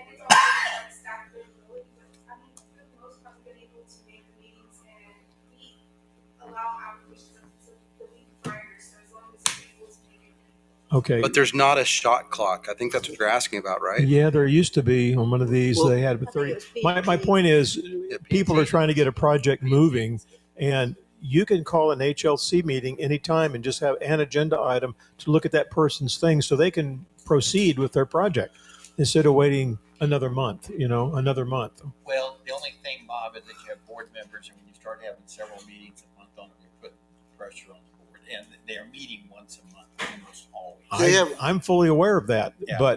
and you may not need but a 30-minute meeting, but it doesn't have that kind of delay if they're doing something with the city. But if you're doing something HLC, there could be up to a month that they're sitting there twiddling their thumbs. I'm saying it's unnecessary. We need to speed things up for people if possible. And if that means have an additional meeting to get it done, they're there to serve the people. That's the whole point of these boards and commissions. Right. And so let's expedite it and get it done. And it doesn't happen very often. But if it happens, 2 times a year, and you get somebody moving 3 weeks earlier than what they wanted, then great. If to do that, though, council would have to direct the boards to do that. All the boards. No, they wouldn't. And the board's not going to. How does the board do it unless somebody directs them to do it? The board can call a meeting if there's something to come before them. What if the board doesn't want to? Then they don't have Then to. they don't have to. Okay. But I'm saying we need to accelerate some of this stuff that takes forever to get approved. Okay. Thank you. Library Advisory Board, Councilman Lee. I know him. That's a very, very active group, and I'm telling you, you're really fortunate to have them and the library director. She's just outstanding. There was a lot of hot topics discussed at the last meeting in October. They had to call off the November meeting, but the library is open to homeless people to come in as a shelter. I don't know if all of y'all are aware of that or not. And a lot of libraries have some issues in how to deal with that, because there are people been sleeping in our library and the chairs and so forth. Some of the patrons are maybe a little concerned about that. And so doing some research, the library by law is open to all comers.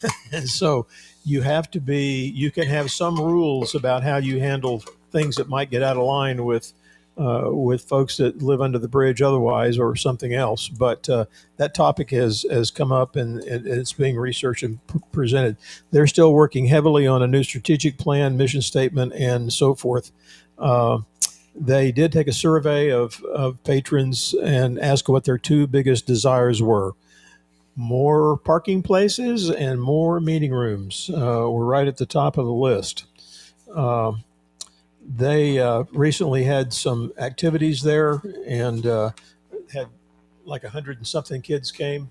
They're limited inside to how many they can seat in the room they have available for meetings. So, it gets to the point of maybe kicking people out. People want to have paid therapy sessions, like for psychologists and therapists, in the room immediately to the left as you come in. And a concern was raised by one of the members that and she is a psychiatrist. She's on the board, Juliana, the lady that we approved not too long ago, that you have to watch that conversations held in a public place don't spread to other people in the library. So they're trying to address that and also put a charge on use of the room. The room that is used for kids is only authorized for 30 people. We frequently have well above that for kids that want to come and use or have a group meeting there with some library function.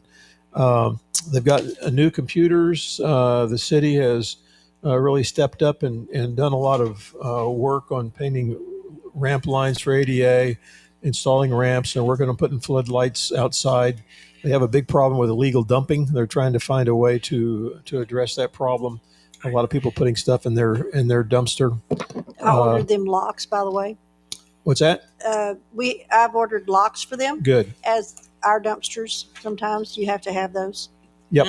So they should have them in place, hopefully. And working on a new volunteer policy, but they got the new fax machine, the painting, and the other stuff done that we talked about is pretty much all been completed. The self-scan checkout should have been delivered by now, and the coin-operated copier is maybe actually installed by now. But they were one of 20 libraries statewide in Texas selected to host the 250th anniversary display of partnership with Texas State Library and Archives Commission. So they're really on the ball down there, and we need to do our best to support them and help get a facility that is suitable for all the activities that are happening and are going to happen as we triple in size. Did you say a fax machine? Yeah. They Well, bought a fax machine? All I did is read it. Yes. I know they still made those. There are a lot of places. They get a lot of use. Yep. There's a lot of federal Yep. applications that have to be faxed. Yep. Yep. We Yep. fax them a different Yep. year. Thank you, Councilman Lee. You're welcome. Let's Thank move you. on to Parks and Recreation Advisory Board. Councilman Mers. Thank you. I was trying to double check my email here. I believe that the Parks Board actually canceled their October meeting because it was such a light agenda, and they put it on this month's meeting instead. This morning. Well, they've had two meetings so far this month. So on Okay. November 11th, the board met. Mr. Lee shared his informed opinions about parkland dedication and pool showers. The board was asked to consider taking over the citywide yard sale, which they approved of. They scheduled a workshop on parkland dedication. They discussed acquisition of showers and dressing rooms for the pool. They are still waiting to hear back from the BMA about the trails by the canal. And the soccer season is ending in the regional park. And our RV park received Best of County Award. This morning, November 19th, the Parks Board held their workshop on parkland dedication, but I was unable to attend because I was at work. And I have not yet received information about how it went. Okay. Any questions? Related to the city yard sale being run by the Parks Board, you said they voted to look into that, but they'd still have to come back to city council for city council's approval for them to run that or not. I'm asking. I'm not certain.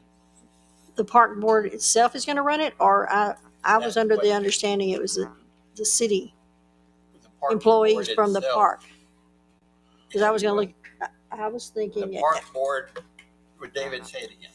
originally what I understood from Jonah was that Ms. McVeigh had came to them and suggested possibly that they take over the citywide yard sale. Yes.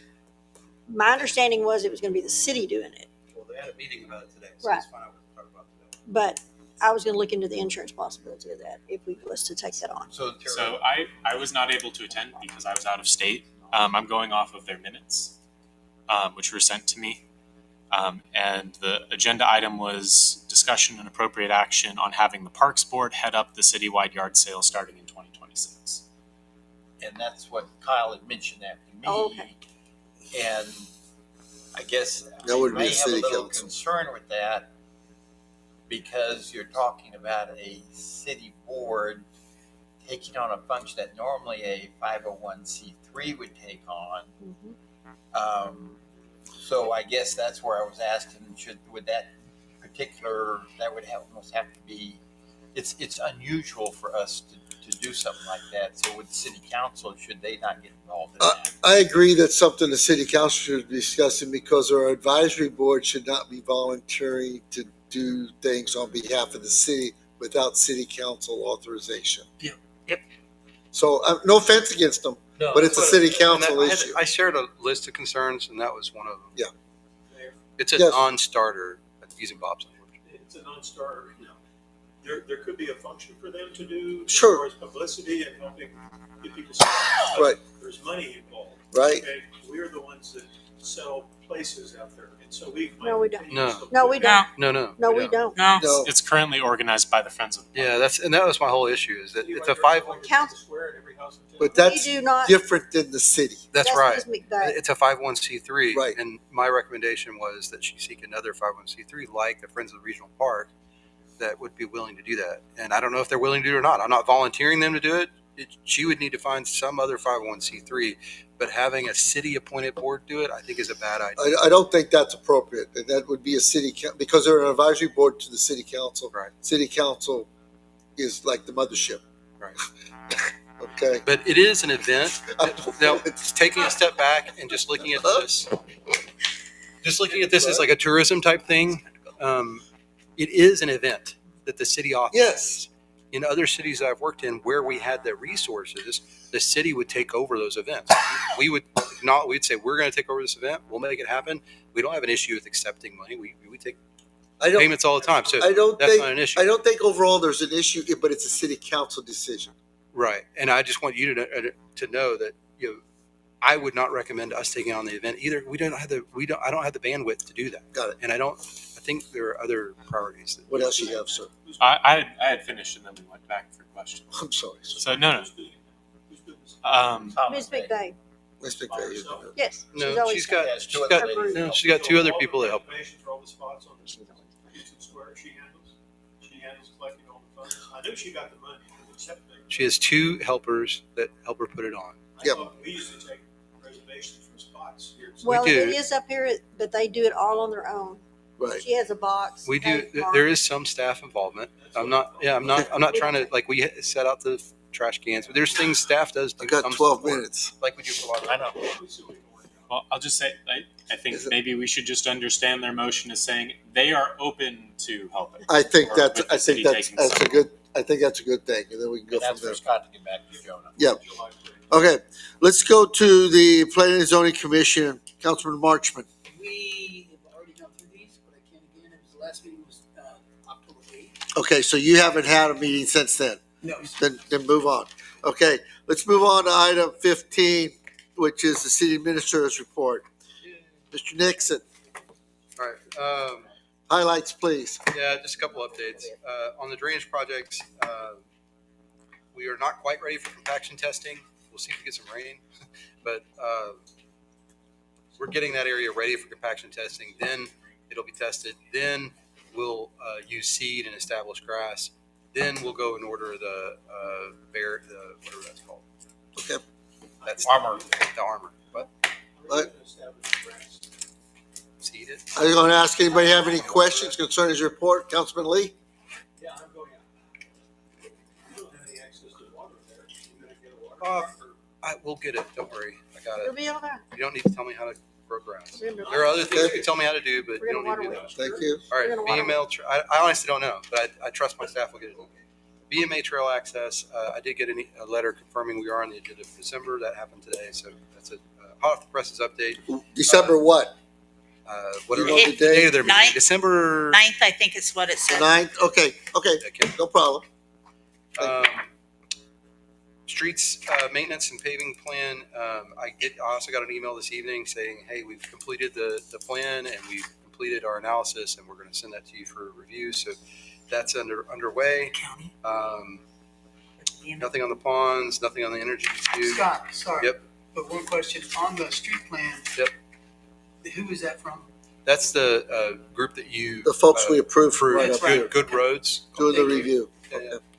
Yeah. Community center construction, the update there, again, hot off the presses, is an email from USDA confirming that I'm not going to say what she said because I don't believe her, but we should have payment done by December 1st. Okay.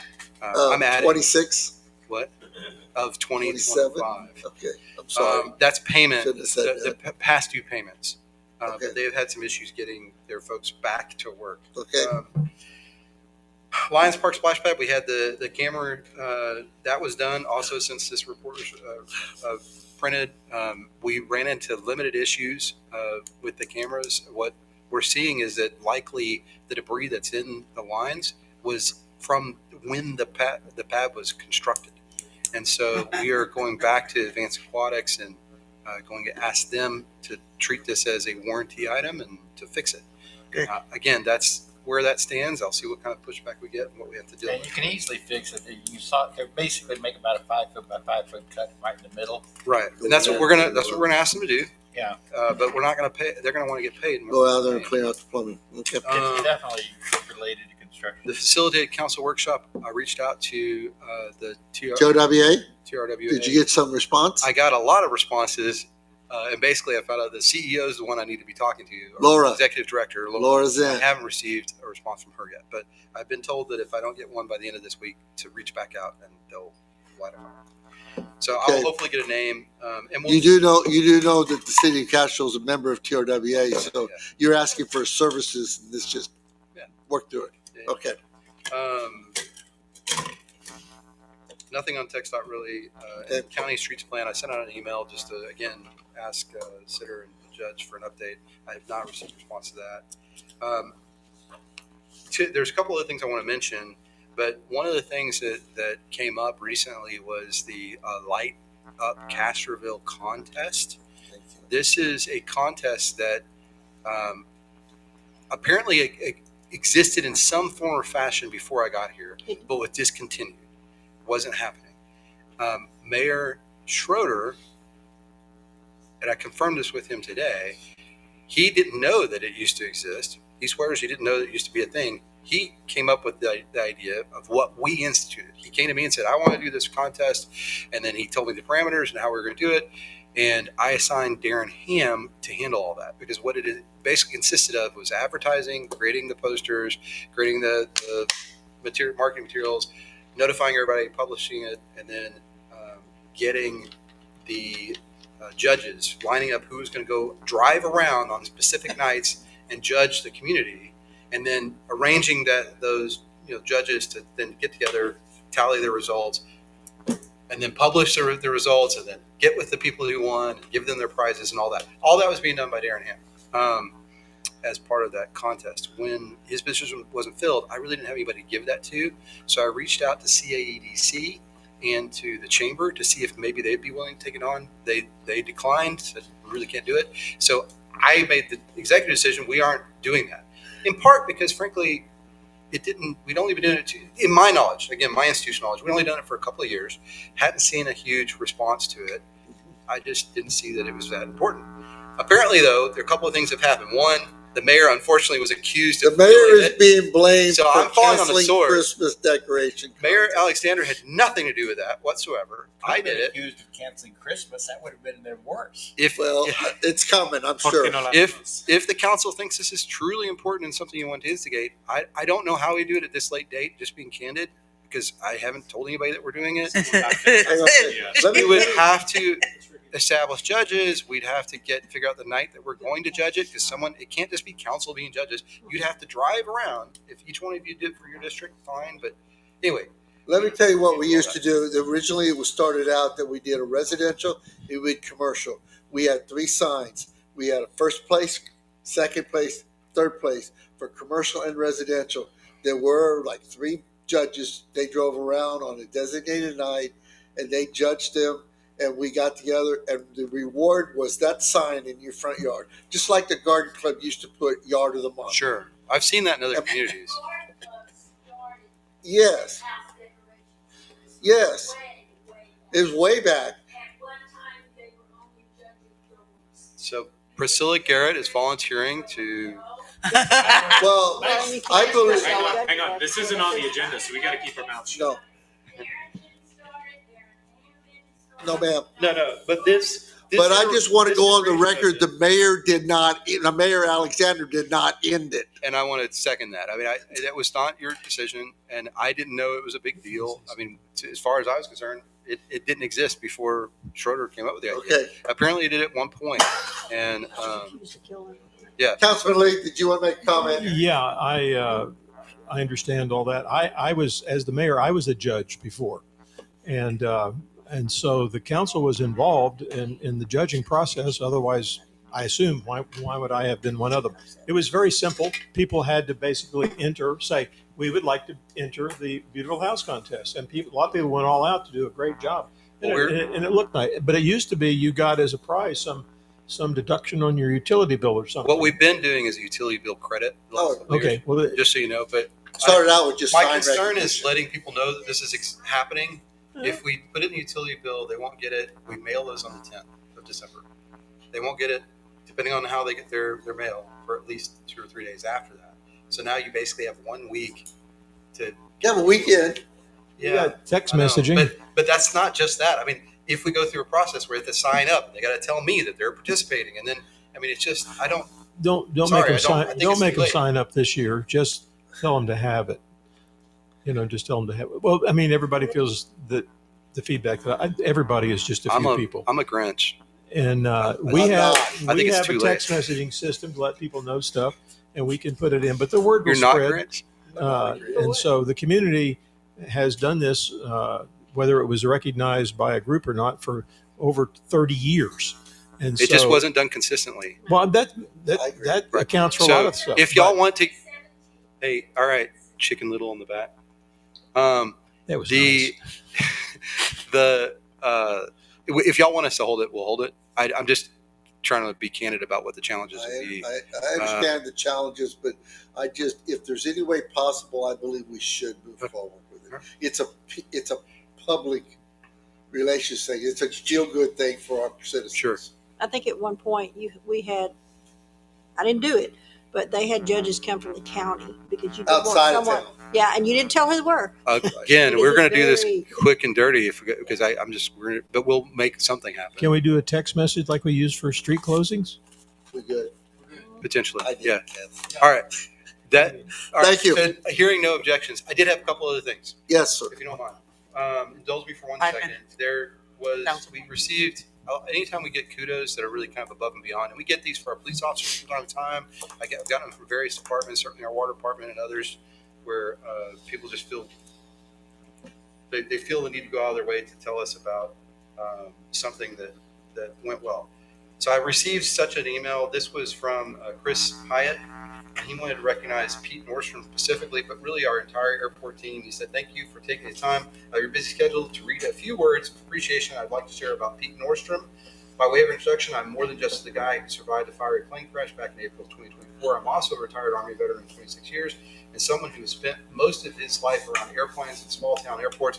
I mention this only to give context, not to speak out about myself, so you'll understand that I've seen enough aviation community to recognize what right truly looks like. Since the day I met Pete, he has poured his heart into making the Castroville Municipal Airport the envy of South Texas. I've been to every airport within a 150-mile radius, and none can stand toe-to-toe with what Pete works tirelessly to maintain. He's an honest, fair, and passionate leader who manages to keep us all both grateful and proud to call Castroville our own little slice of heaven. And if that weren't enough, bringing Ronnie, if you don't know, we have a new guy out there. I think I did. Ronnie on board has elevated the airport's appearance even further. I'm convinced that man must mow at least 26 hours a day. Again, thank you for your time. Pete would probably be bothered if he knew I was sending this email, and that's exactly why I felt compelled to write it. He is a class act, and we all incredibly fortunate to have him. And again, Pete, great job. Thank you so much for everything you do. On a personal note, my oldest got a job as a librarian in Taft, Texas, and will start December 1st. So we have been busily finding her a place to live and a car to drive and all the other things that go along with that. Where's Taft? It is 30 minutes outside of Corpus Christi. Oh, nice. 2.5 hours south. It's not bad. Little town with the worst road you've ever seen in your life. I don't know. Get her a truck. I don't know. No, it's bad. And then my second oldest came back from her mission in Mesa last Thursday. So she is home and will be going back to school in January. So Good. that's the Dixon report. Yep. Kudos to animal control. Josh. Josh Davidson. I had an issue with the cat, and he promptly came over, super nice, looked at the cat and said, it's got a clipped ear, and we can't do anything with it, offered to help in any way he could, and just was outstanding support and willingness to. You know, he's semi-famous. He's been on Josh Davidson. If y'all don't know this, Josh has been on the Good Morning San Antonio, whatever, multiple times. Yes. That's all I have. Anything? Okay. Let's move to item 16, discussion of future agenda items. I have a couple things on there just because leftover from last meeting, we want to set a date for a council and planning and zoning special meeting together to prepare discussion on development agreement policy. You guys look at your calendars. Let Scott know what dates you may not be available. Probably do this through the first of the year. I'll send it an email. Okay. Same thing with the set a date and time for City Council and Historic Landmark Commission. I want to get. I don't want to hang Jeff and everybody out to dry. I think we all should be involved in that as a joint meeting so we can all come to an agreement on what constitutes contributing, non-contributing. And it's kind of all of us working together. These would be January, February dates. Is that right? Yes, I'd like to get that ball rolling. So kind of help out and work with that so we can have some input on those things too. The last item I wanted to point out is the action on reviews into the personnel policies. I asked that not be on the agenda because it's not necessarily ready for public disclosure yet because council hasn't even seen broad stroke the initial one. So Scott's going to get that out to all of us. Please review it. Please think about it. Come up with your thoughts, comments, get them to Scott because we really like to consider action on that at the next council meeting, which is December 16th. I did get a response from the attorney. They did tell me they should be adopted by resolution, not ordinance, but they haven't sent me their draft back. So I'll send that request. Okay. So I can forward it to you all. Okay. I've got a couple. Yes. One, since Darren Ham's departure, consider adding a city council liaison to the chamber. So we can help keep that. That's one. And then two is a traffic study on Fiorilla, especially similar to what David was doing in his neighborhood. Because of Fiorella Friday and the other things as far as did pickup traffic on this road. They did one not long ago, Okay. like within the last 20 Pull that out so you can look at it. Yeah, 'cause that's how we got the 4 I'm going to add to this real quick, Scott. We had a little short brief with the president of the chamber and the other day and a couple other people. And we were talking about, they were specifically asking me what our thoughts were as far as tourism and things like that with the void. And that's something that, like I talked with everyone here, I'd like to see the chamber take some more active roles, and we'll see what happens to move forward with that. But that's kind of a partnership the way it used to be back in the day with the chamber and the council, where the chamber takes more of an active role on tourism and economic development. And they're willing to look at that with a partnership with the city. They're just looking for funding. And that was the problem why we went away from them, because Right. they said they couldn't do what we wanted them to do in the past. well, and I understand that. So at least they're open for discussion. Okay. So I just want to let you know that's what part of that is. We can have that. I think that should be one of the topics that we have when we have our workshop. Okay. Is how to address it. Because I'm taking it on Houston also. They ask, maybe it might help if we had at least a liaison between the city council and the chamber, so we could have a conduit for communications, and that's what that's about. Yes, that's great. Okay. Yes, Do sir. you want that on a future agenda? I guess. Yes. To appoint one? Okay. Sorry. Discussion on creation of an institutional zoning district or institutional zoning overlay for schools, churches, parks, government buildings, and similar. Okay. Probably would not fit to have that at our joint meeting with the P&Z, but I think you could. I'm know just that saying I don't know how long We just that need to make meeting's sure going to that be. agenda But is on there, but y'all are going to talk about the development agreement policy, and we can talk about CZO updates at the same meeting. I think. Yeah, I just think because that's the two groups that'll need to be there to have that conversation. So it'd be good to have them while we're already. I think it's important that we work with the P&Z, bearing in mind that the city council itself can initiate amendments, and then they have to go through the process of P&Z. But yeah, absolutely. I think Brianna, that's a you're good working thing. on getting a date for the joint meeting, right? With P&Z? Okay. He's going to send us some date things. Oh, I'm sorry, that's right here. You're right. That was a. Okay.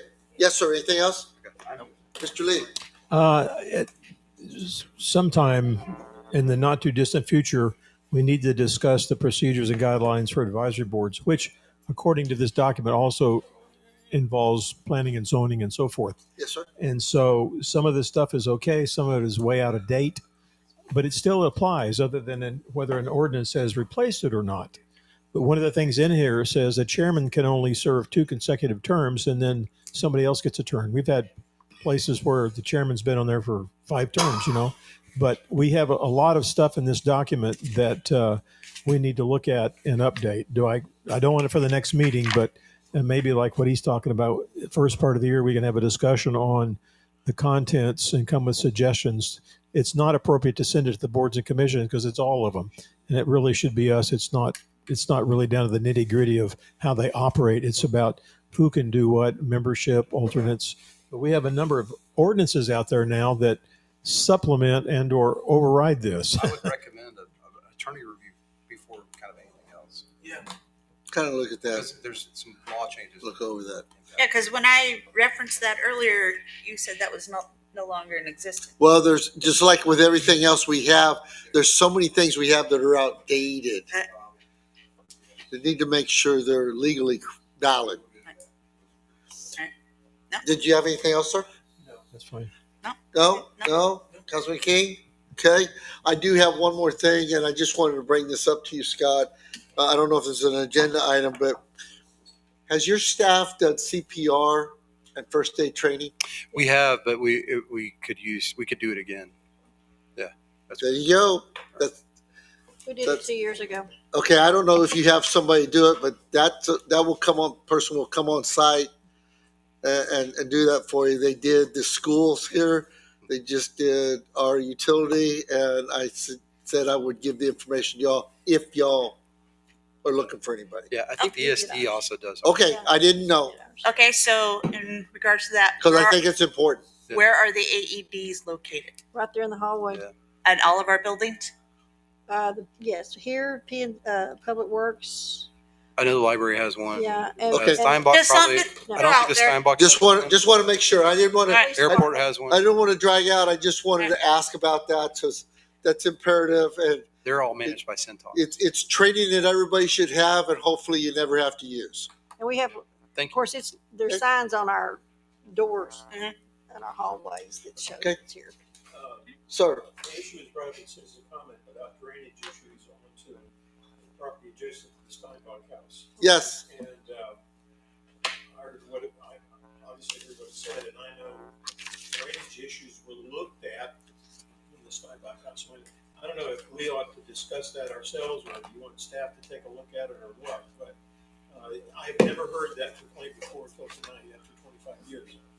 But We could have that on a future agenda item if you want to talk about that, or we could talk about that. I believe we should talk about that with our council because we have, in my world, the way I function, once somebody plays the legal card in a potential litigation, it becomes an attorney-client privilege conversation. Yeah.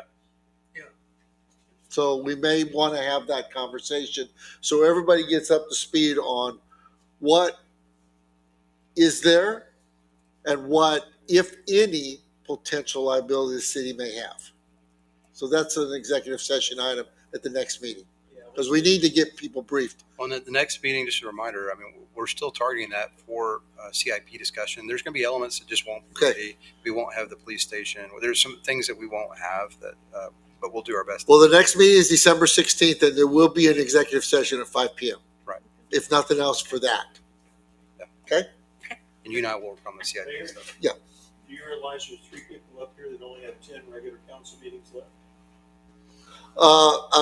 Well, Necessarily. actually, Say they that. may have more. There's not a term limit in the city of Castroville. That's right. I'll entertain a motion to adjourn. So moved. Second.